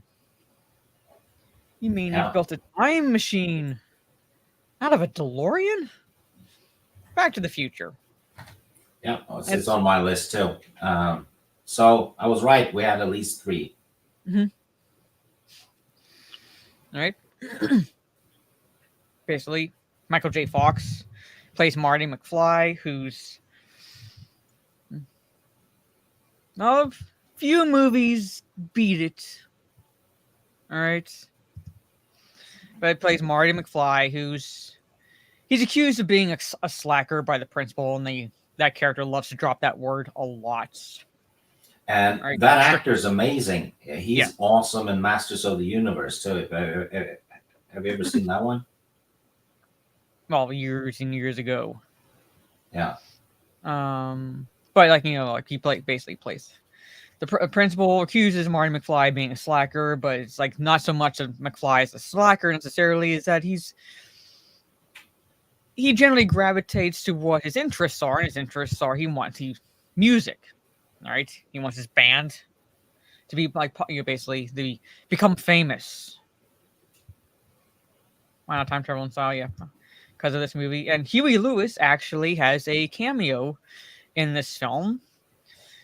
He's the man who tells Michael J. Fox, he tells Marty McFly that like the sound like McFly's band has is not what they were looking for, because they were auditioning to play for be hired for the school prom or something like. If I remember correctly, it's kind of tired right now, but that is Huey Lewis, who tells Marty McFly that he basically just doesn't have it. You're too darn loud. Yeah, basically you're afraid you're too darn loud. That's Huey Lewis who says that line. And so McFly's like, he's basically friends with Doc Brown, who's kind of like the I guess outcast, so to speak. He's eccentric. People kind of like write him off as basically the weirdo who lives down the street sort of situation. And Doc Brown has invented a time machine, and of course you have Gigawatt in the chat, 1.21 gigawatts, figuring out that that's the power, that's the level of power needed to be able to travel back or forward into time. And Doc Brown though is probably one of the most perfect castings in the 80s. Mm-hmm. You really think I ought to swear? Yes, God damn it, George, swear. So I also love when Marty's dresses in his hazmat suit and says that I am Darth Vader or Lord Vader, one of the two, basically. And he says he's from planet Vulcan, and he does the live long and prosper sign. And to get George McFly to ask his mom to the prom. And anyway, so basically, like, and how the basically how the story basically literally the story begins in terms of like the time traveling is Marty McFly has to get into the DeLorean to escape these Libyans because Doc Brown cheated them by getting like getting sorry,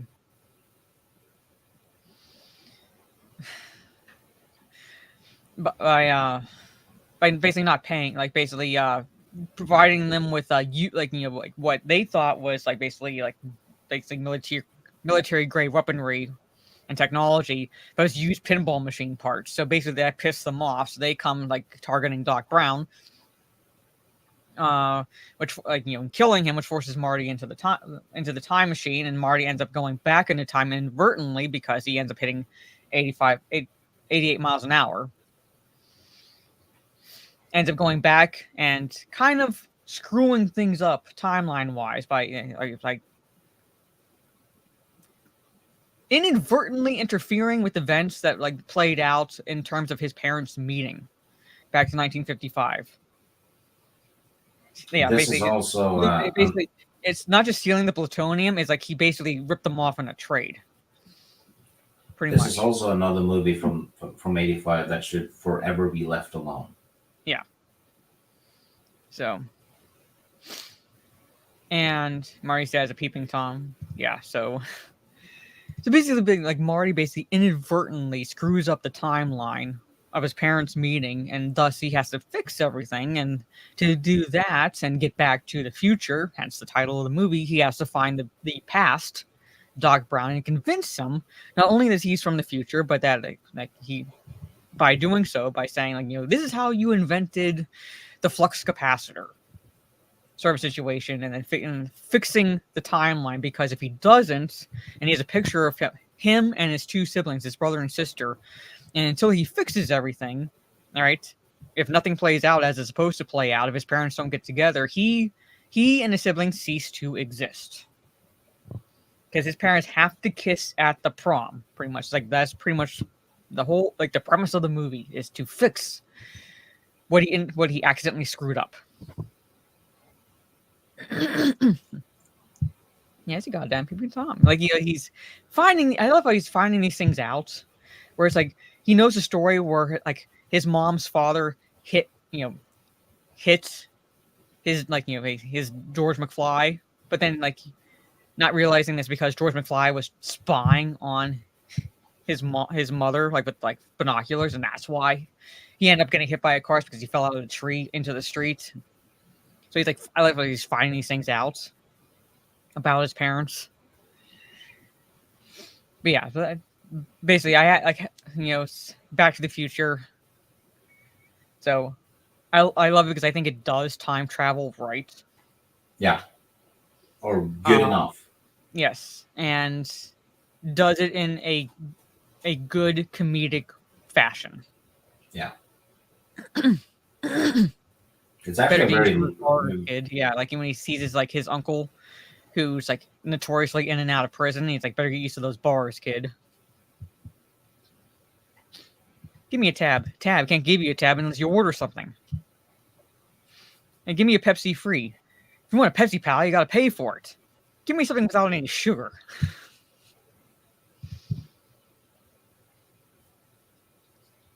And of course, Cowman comes in just like the famous Biff line, make like a tree and leave. Anyway, Back to the Future. So basically, I had to include it on my top 10 list. And like I said, like there are a few movies that beat it out. All right, it's not to say that's not good. I love Back to the Future, but there's just like a few movies where I'm like, if those are on, I'm definitely watching them. Yeah. Oh yeah, that pissed off the SJWs. It's also another 10 out of 10. Yeah. Pretty sure that's a. I don't think you'll find too many people disagreeing with that. Yeah. Yeah. Yeah. Chuck, it's Marvin. Your cousin Marvin Barry. You know that new sound you're looking for?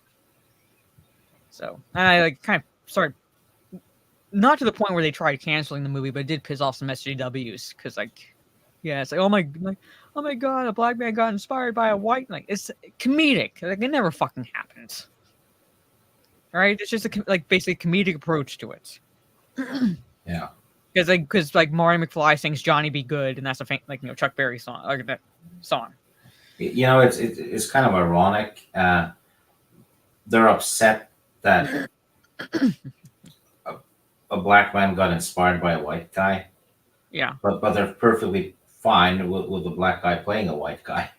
Yeah. So I'm like, it's comedy, and like we know in reality it never fucking happened that way. It's done for purely entertainment purposes. Yeah, but Yeah, like they didn't like the spook line, even though it fits the 1950s. Like it's not exactly an ideal line to quote, but at the same time, it's like it makes sense in a way because of the atmosphere of the 1950s. So anyway, Back to the Future, my number 5. Yeah. All right, my number 4 is a film that like you touched on earlier in the stream, where it's like they somehow made just about like a near perfect movie based on a board game, but yet they can't figure out how to do one based on a video game series. Even cannot figure out a television show based on a video game series. Fun fact, that's my number 4 too. Yeah. So we're talking about it, but Clue, based on a board game, literally one of the simplest premises there is to a board game, where someone has killed Mr. Body. That's the actual name of the character. All right, and you have to figure out, based on the little cast of characters and so forth, who committed the murder, where did he or she commit the murder, and how was the murder committed. That's the premise of a board game. And they made it into one of the best adaptations ever.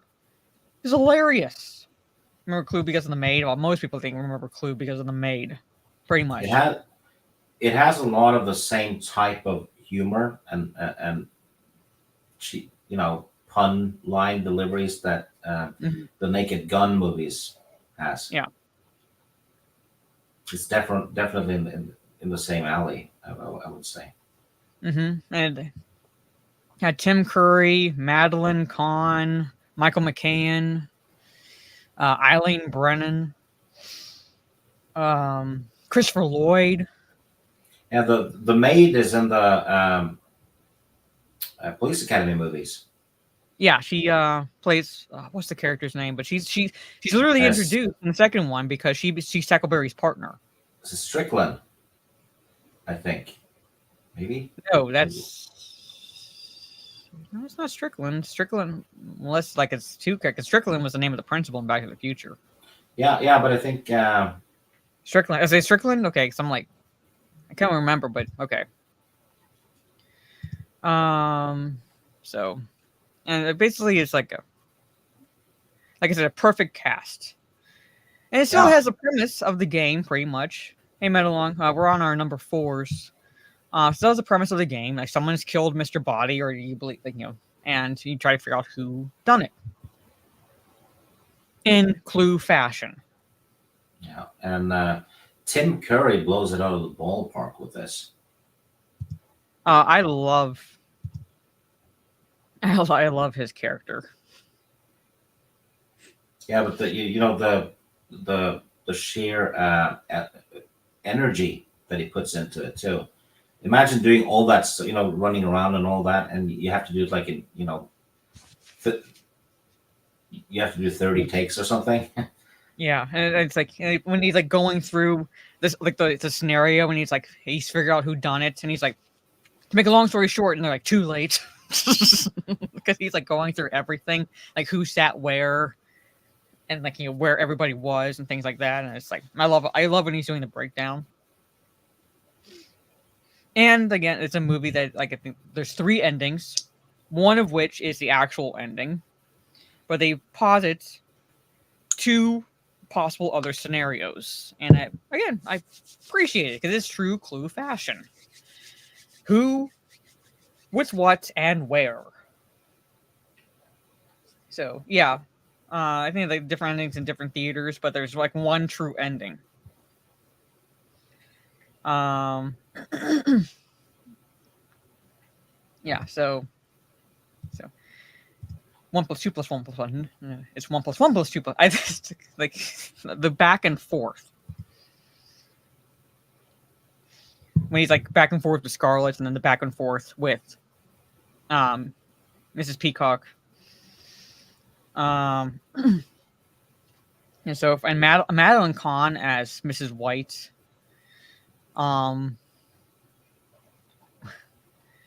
she's talking about how her husband died, and like all the men crossed their legs in that Yeah. scene. And the second movie with Christopher Lloyd in it on your top 10. So, and like I don't know, like I absolutely like if it's on, I'm sitting down to watch it. I know the endings, I know where the movie goes, but the performances are so good that I like have to sit down and watch it whenever it's on. Men should be tissue paper, soft, strong, and disposable. It's also a hell to find it on Blu-ray, at least where I live. Been Yeah. looking around for it for a long time. Mhm. It's just they don't have it anywhere. I kind of find that shocking, but then again, it's like I would think like some movies like would be available on Amazon Prime, and I still have to pay for it, like to pay to rent them. And I'm like, seriously, these movies are like 30 years old. Yeah. Well, the thing is, some movies I want to own. No, I'm saying it's No. like it's like movies where I'm like they should be available like on Prime, given just the age in general. And I'm like, seriously. But anyway, if you haven't seen it in a long time or you haven't seen it, I highly recommend Clue. Damn rewatchable. Yes. Like I said, even when you know the endings, it's still rewatchable because the performances are so good by each of the actors. Like no one, like even the supporting actors, like the maid and so forth. Like each one of them, like it's like they don't phone it in. Yeah. And it's like it's a contained film. It's all like basically it's set in the manor. All right. And like different rooms and so forth, but it's like that's just the one location, and it's just figuring out again who killed Mr. Body.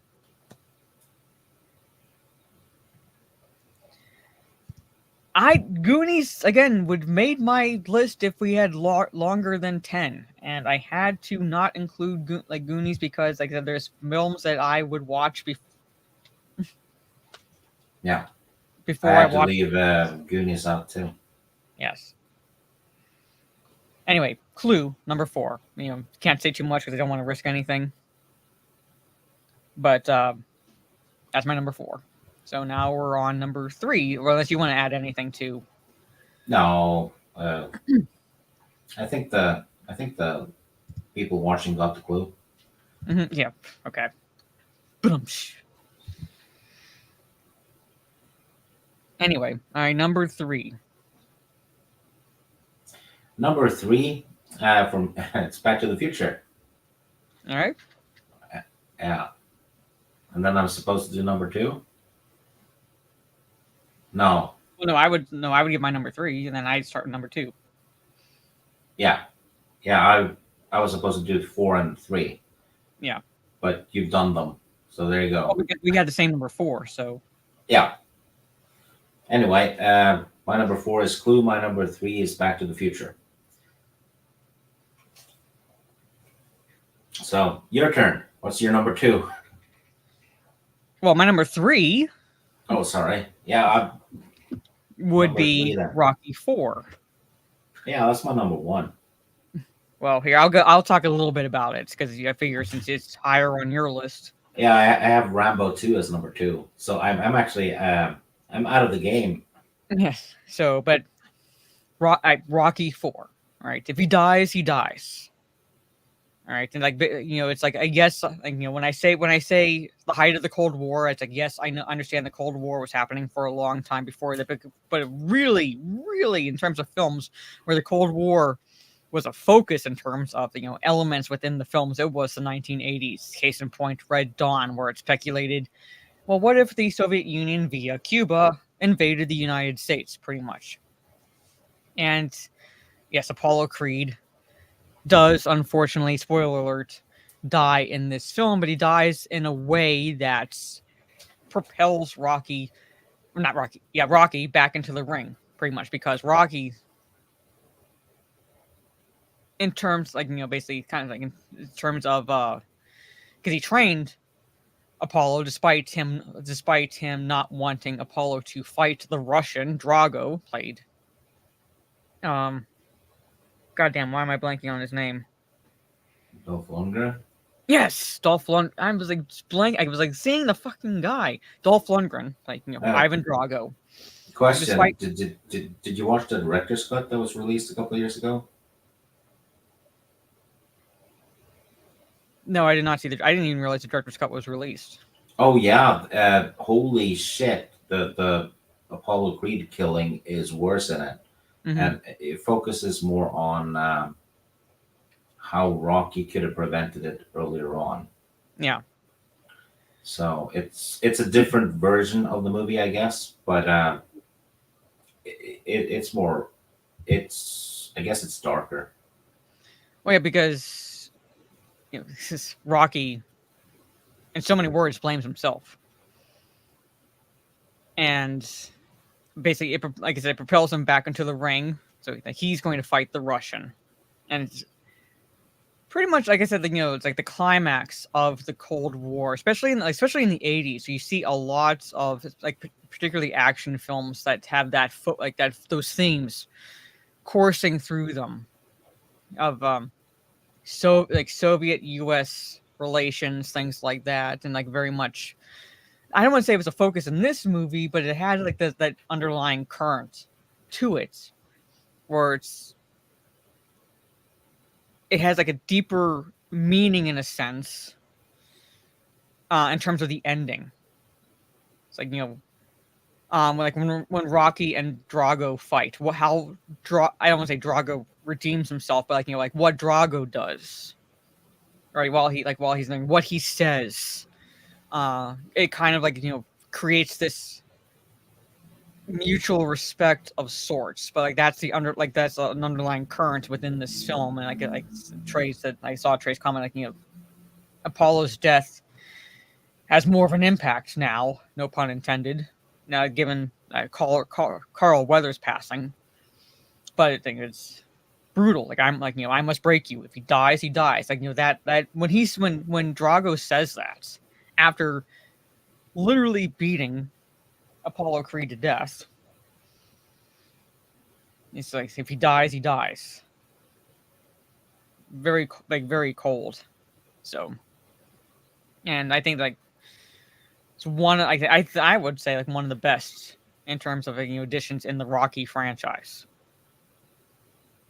So can't go into too much details, all right? Because I don't want to spoil anything more in this movie.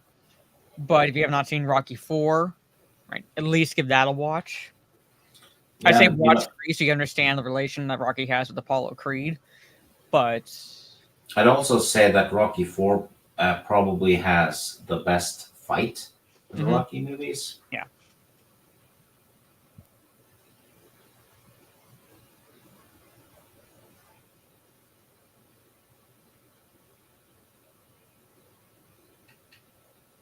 Sorry, I let my cat out.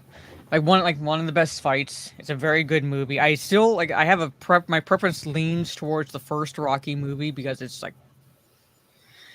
underdog movie, but it's not about winning. It literally ties into his speech when he's talking to his son in one of the recent movies where he says, it's not about getting knocked down. It's about whether or not you get knocked down, it's about getting knocked down and whether or not you get back up.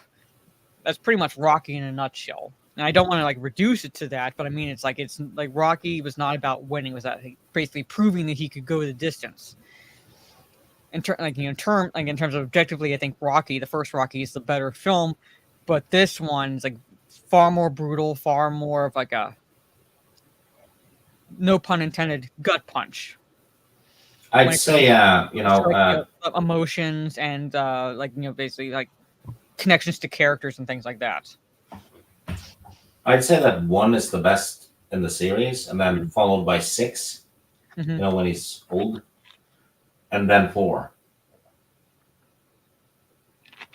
So Yeah, not how hard you get hit. but You this can is hit. probably the most entertaining of the Yeah. Rocky movies. Yeah. This and 3 Hmm. probably. Yeah. Yeah. So I had to include Rocky 4 on this list. Because for the most part, I do enjoy the Rocky films. There's like few franchises where I can say that I like to a degree enjoy most of the movies, if not all. But yeah, Rocky 4 I'd include on my list. So number 2, are we on or It's your turn, isn't it? okay? Yeah. So my number 2 is Breakfast Club. Well, I'm saying like to a degree, meaning like I don't absolutely hate it necessarily, because there are like franchises where it's like skip this one, you don't have to watch it, sort of situation. But for number 2 is Breakfast Club. I don't know what else I can say that we haven't already touched on, but um, like I said, like you basically has that lesson of not judging the proverbial book by its cover. That it, like just because a student is from a wealthy family does not mean he or she's not going through any emotional problems. Just because one student is a nerd doesn't mean like he does like and so forth. Just because one is like a criminal, basically, like Judd Nelson's character. All right, it's like like understand like where he's coming from, like what his family life is. Like he's not just a criminal because he's a criminal. He's coming from an emotionally and physically abusive family life. Like especially when he shows Emilio Estevez's character the scar, the burn mark he has from where his father put out his cigarettes on his sin because he spilled paint in the garage. It's like very like some of those like scenes I would say are like very emotional, have impact. Well, dark too. Yeah, I'm saying it's like it's like because basically the movie starts out with like you have Judd Nelson, like he's like the quote unquote criminal, Anthony Michael Hall is the nerd, Emilio Estevez is the jock, Molly Ringwald is the princess, Ali Sheedy's the nutcase, and by the end of the movie it's like you see us as how you want to see us, but and to a degree we are all a criminal, a nerd, a basket case, a princess, like basically a jock. Like to a degree we are all of these things. It's a bit like they took a bunch of stereotypes, right? Yeah. Or templates, really, and then asked how and why. Yes. It again, like I said, teaches a lesson without beating you over the head with it, with the perfect ending, where they turn it back on the principles. Like you see us how you want to see us. And this is the trouble with Hollywood today, is because I spoke to a big name writer once, and he said, if you can always explain who, how, and why, then you've done a good job. The problem today with Hollywood is that they skip the how and just wave it aside as it's magic or it's the Force, right? I mean, if you Star Wars trilogy, the sequel trilogy, the problem is the how. Yeah. How is this possible when it was impossible in the previous movie or whatever? Yeah. So it's always the how, and that's the one that requires creativity. Yes. And that's where Hollywood's lacking, and it showcases it so damn well too. That it's they can't figure out the how. Me, I was more of the nerd in school. Surprise, surprise. But I was more of the nerd in school. Although I never really fit in any one clique. Because I was a nerd, but I listened to metal music while in school. So I fit into all of them. Yeah, so I'm like saying that I didn't really fit into like one particular clique. I like that. I love the janitor, where he's like, it's like pretty much I love the janitor character because he's like, you all kind of ignore me, but I'm paying attention to you all. And it's like I'm seeing things that you don't think I'm seeing, but I do. Sort of situation. I love his character. He's in it for like only like really one scene. He's like smaller scenes also, but like one real scene where he's like talking to the kids and he's like basically like again turning it back on them, saying like you basically you kind of like in a way you kind of ignore me, or you think I'm not paying attention, but I do. So, and he was, I think that actor was in 16 Candles. I think he played the fiance in 16 Candles. But yeah, the scene with the principal is great too. Like all the scenes were really good. So, because I think that was the scene where the principal was asking like, if you weren't doing this, what would you be, or something like that. And so yeah, but I had like Breakfast Club. If it's on, like I said, I'm sitting down and watching it. One of my favorite John Hughes films. It's on my list of stuff to buy, actually, simply because it's very rewatchable. Not something I'll watch every year, but every few years, Mm-hmm. Yeah. And definitely a classic. Mm-hmm. And like Universal, so it's like doesn't matter that the 80s. It's in the same street as Citizen Kane, in my opinion. Yeah, like and I don't want it to be remade now because they're going to include identity politics shit. Yeah, it's going to be all about that. They're going to have a BLM kid, and they're going to have a trans person, what have you. Yeah. So I don't want it remade. But yeah, so that's my number 2. So now we're on our. What's your number 2 again? My number 2 is Rambo 2. Okay. Did you want to add anything? No, More? Not really. There's not that much to say about it, and we kind of covered it. Yeah. And my number 1 is Rocky 4, so it's I'm all out. All right. Well, can you guess what my number 1 is? No. Oh, is it Reanimator? No. No. Shit. I know what it is. It's Fright Night. Yeah, Fright Night. Like, there's no way I was going to have a top 10 1985 films list and not have this, at the very least, high up on the list. But I had to be number 1. I have it on Blu-ray now. I bought it. So by definition, yeah, maybe, but released 1985. By release 1985, so technically it's a 1985 film, and I had to include it.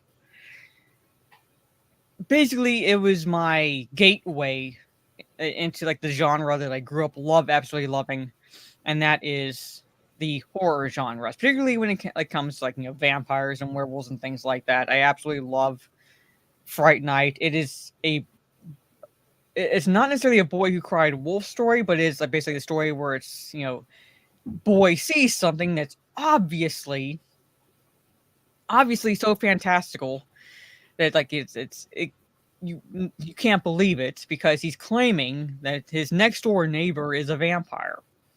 And because he's witnessed the vampire, first he hears a scream happen from next door, but he doesn't see anything.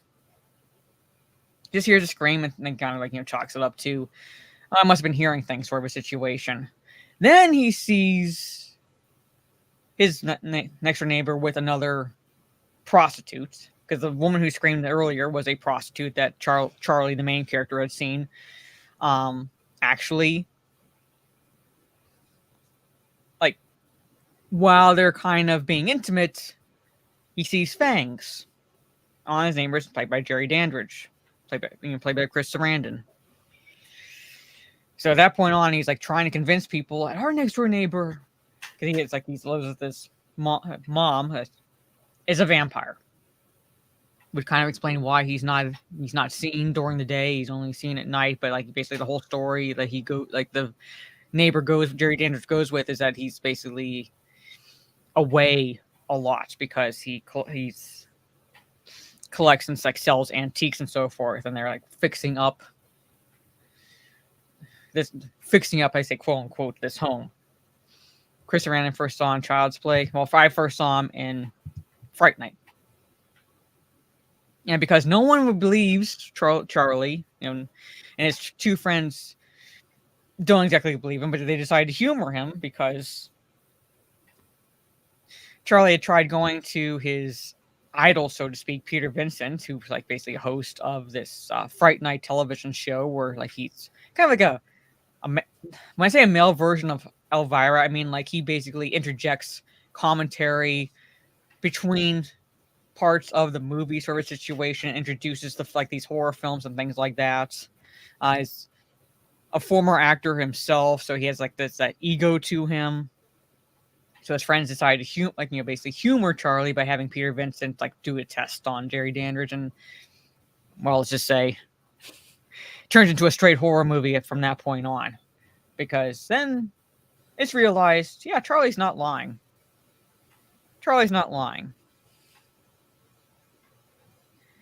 And you joked about that a lot. You tried to like poke the bear with that in my live streams, and I was like, that movie sucks.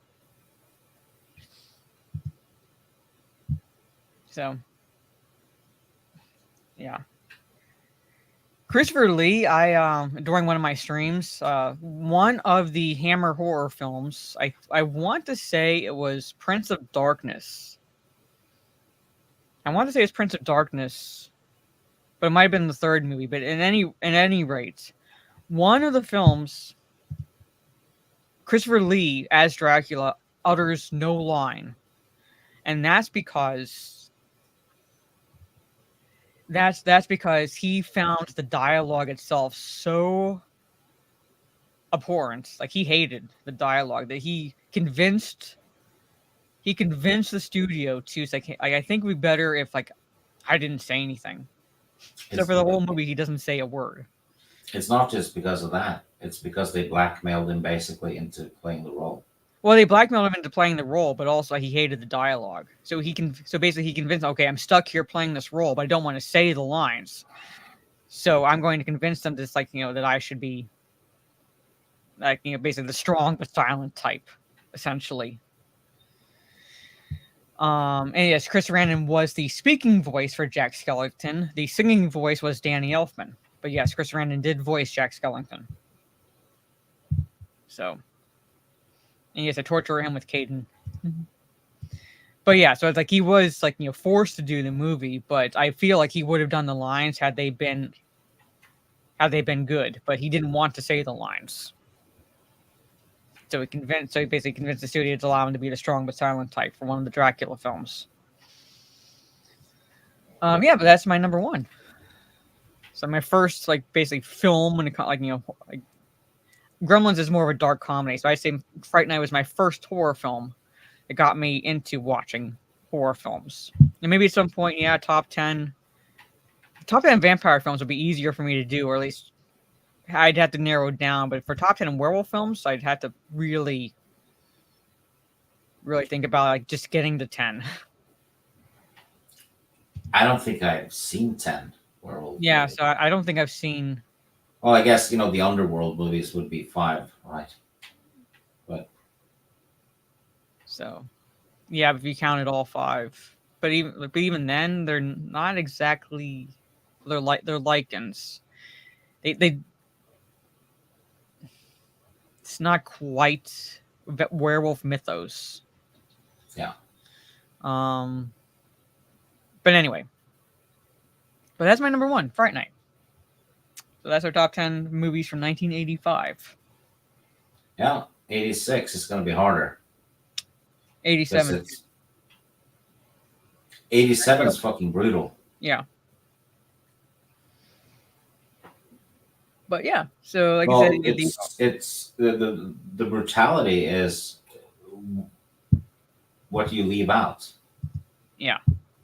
So again, it's like I'd have to narrow it down to 10. It's kind of like with this list where I had like 29 films that I have movies that I remember seeing, but I had to narrow it down to 10, which means I had to leave movies off the list. And that's, I mean, those movies themselves are bad. It's just I had to go with, again, if these movies were on, would I sit down to watch them? So, Yeah.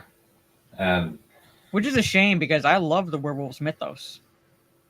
And they kind of like got the proverbial shaft to vampires because vampires are, it's like, like, it's easier for people to write vampire movies than it was to write werewolf movies for some reason, even though werewolves are, I think, cooler in a sense. In terms of presence. less hassle with transformation scenes. Yeah. So, because there are werewolf movies that I love, but they didn't get as much love as they should have when it came to like showing them on films as opposed to like their horror counterparts, vampires. I don't think they've done a decent werewolf movie since Dog Soldiers, Not really. as far as I know. Yeah. They're actually very few and far between. The good ones. Yeah. That's the thing. Because there are plenty of werewolf movies out there. It's just there are not that many good ones as a result. Yeah. And Yeah, dog, Ginger Snaps. I skipped the they're very beginning good. where that guy kills a dog. Because I'm like, like if I were there, I'd shoot him. Did you ever watch the Ginger Snaps movies? Yeah. I actually enjoyed. This is a hot take, but I enjoyed the third one more than the first one. Yeah, when they're back in colonial times or whatever it was. Yeah. Yeah, that was cool. And that they made good werewolf movies on a shoestring budget. Uh-huh. Hey, Roto. So it's like I enjoyed the Ginger Snaps movies, but like like I said, hot take. I actually enjoyed the third one more than the first one.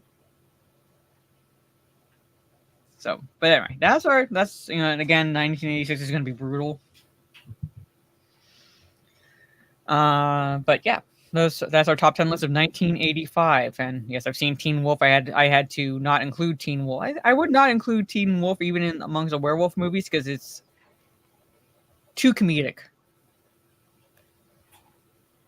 I've actually The never Wolfman seen remake was not bad, but not great either. And like my biggest gripe when it comes to that remake was Benicio del Toro's performance. If the performance in the lead actor was actually better, in my humble opinion, then I think it would have been a good remake. For the me, aesthetics were primarily great too. what? The aesthetics in the remake. Well, but like, I'm saying it's like it's like with Keanu Reeves in his earlier films primarily, where it's like everything else around him is good. He's the weak part. For me, with the Wolfman remake, it was Benicio del Toro. Everything around him was good. He was the weak point. Yeah, which is weird because he's usually solid. Yeah. So that's just my opinion for the Wolfman remake. Anthony Hopkins wasn't good in it either. Mm-hmm. Oh, he was better than Benicio del Toro. Yeah, Hugo Weaving stole the show. Yeah. So I'm saying, like, everything around him was good. Like, good to great. It's just like, I'm like, Benicio del Toro felt like, he sounded like he was like mumbling his lines half the time. I don't know. The mumbler, yeah. Pretty much is. I think I do. Big Wolf on Campus, I think I do. But yeah, like he's like I said, like he's mumbling most of his lines. I'm like, but you fucking enunciate once in a while. Anyway, but yeah, so I think it'd be easier for us to do top 10 vampire films than it would be for us to do top 10 werewolf films. Yeah. But yeah, well, the next one will be 1986. So that'll be near the end of next month. So start getting your list together whenever, but you have about Yeah. 4 weeks roughly. And start rewatching them. Yes. Why not? Yeah. Top zombie films. Even then, that kind of like I'd be a struggle for me to get to 10 because a lot, like most of them would be like the dead films. I hate them. So I'm like, I hate zombies. so I'm like, I don't think I'd be able to do even a top 10 zombie films list, just because of that alone. But anyway, so next week will be the good, the fun, and the weird. And then Which means mostly Orange weird.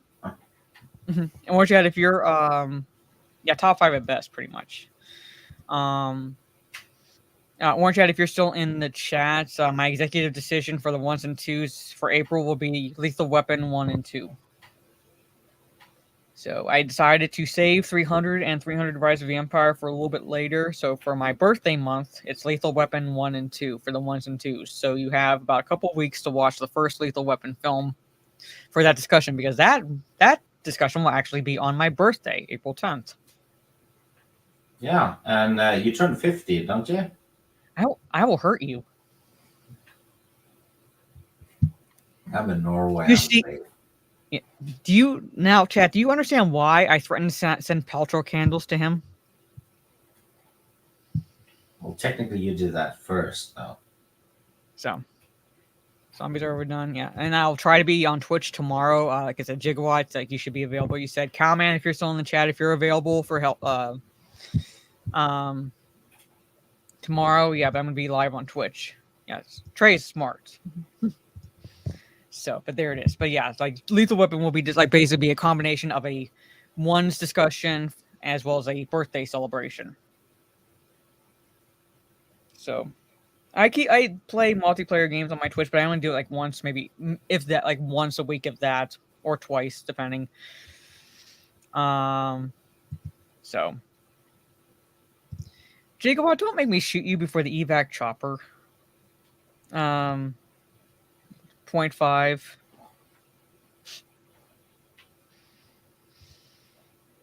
All right, because like 26 times 0.5 is 13. Added that to 26. Don't make me hurt you. You know, Maura, there's something that should cheer you up. You know, older models tend to be built to last, though.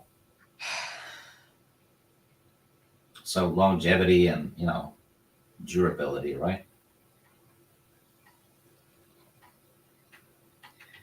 Anyway, play Minecraft and not watch. I don't play Minecraft. I generally stick to like multiplayer games for Twitch. I play more like single player games on my Kick. This is my Discord. The next watch party will be actually WrestleMania, because I'll be doing a watch party for that on April 6th and 7th. So yeah, so that'll be the next watch party. And yes, my throne lists. So I do like have a throne. It's like an Amazon wish list of sorts, but it keeps the sender's information. So basically, you can stay anonymous, and my information can be basically kept safe as well. And yeah, so I have stuff on there. You know what's kind of fun about American wrestling? Mm-hmm. You have a bunch of guys with no pants on, and they're fighting over a belt. I like because like I think they're finally getting back into having like actual anticipation for the event and like reasonably decent storylines. Like they're like basically finding their footing again after like being shit for a long time. And I'm pretty hyped for WrestleMania 2 now, and it's primarily for the men's matches. Yes. But anyway, but that it is. So, again, next week will be the good, the fun, and the weird, and that's with Stieg. Also, it's basically beginning of the week, so Stieg, anywhere else you're going to be other than that? No. Maybe I'll pop on with Teresa if I'm awake or something, but no, I don't do YouTube that much anymore. Tomorrow I should be on my Twitch. Um, Friday through Sunday, it's kind of up in the air about like streaming because it is Good Friday and Easter weekend, so we'll see. In terms like if I like do any streaming and what they'll be, pretty much because there's no D&D on Sunday and there's no Talk Nerdy Sunday, so that way April 7th can be on my my channel because April 7th is the Sunday before my birthday, so that'll be like a pre-birthday Talk Nerdy stream. That Sunday afternoon. So yeah, but on that note, ladies and gentlemen, have a good rest of your day or evening, depending on where you are. So, oh, Wendy, why do you have to suffer? Oh, Friday, because you're watching Godzilla X Kong. Okay, I like forgot the date. I was like, why do you have to suffer? Oh yeah, you get to see Godzilla X Kong. You know what I love? Like, I'm gonna sign out, Chad. But I wanted to comment on this if I had streamed last night that I was watching the replay of Raw, and when Michael Cole was promoting the movie, because I guess Raw was brought like basically sponsored by the new the Godzilla X Kong movie, he didn't say Godzilla X Kong. He said Godzilla Kong, New Empire. And he didn't even bother saying the fucking X. So it's like that makes it sound like one character when you just say Godzilla Kong. It's Godzilla X Kong. It's all just big Pokemons anyway. Again, I will hurt you. Anyway, again, chat, have a good rest of your day or evening, depending on where you are in the world, and we will see you all next week. Take care and be well.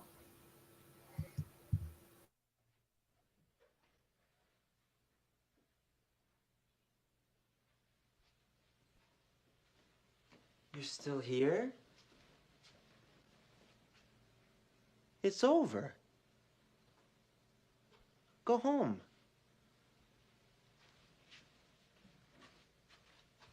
Go.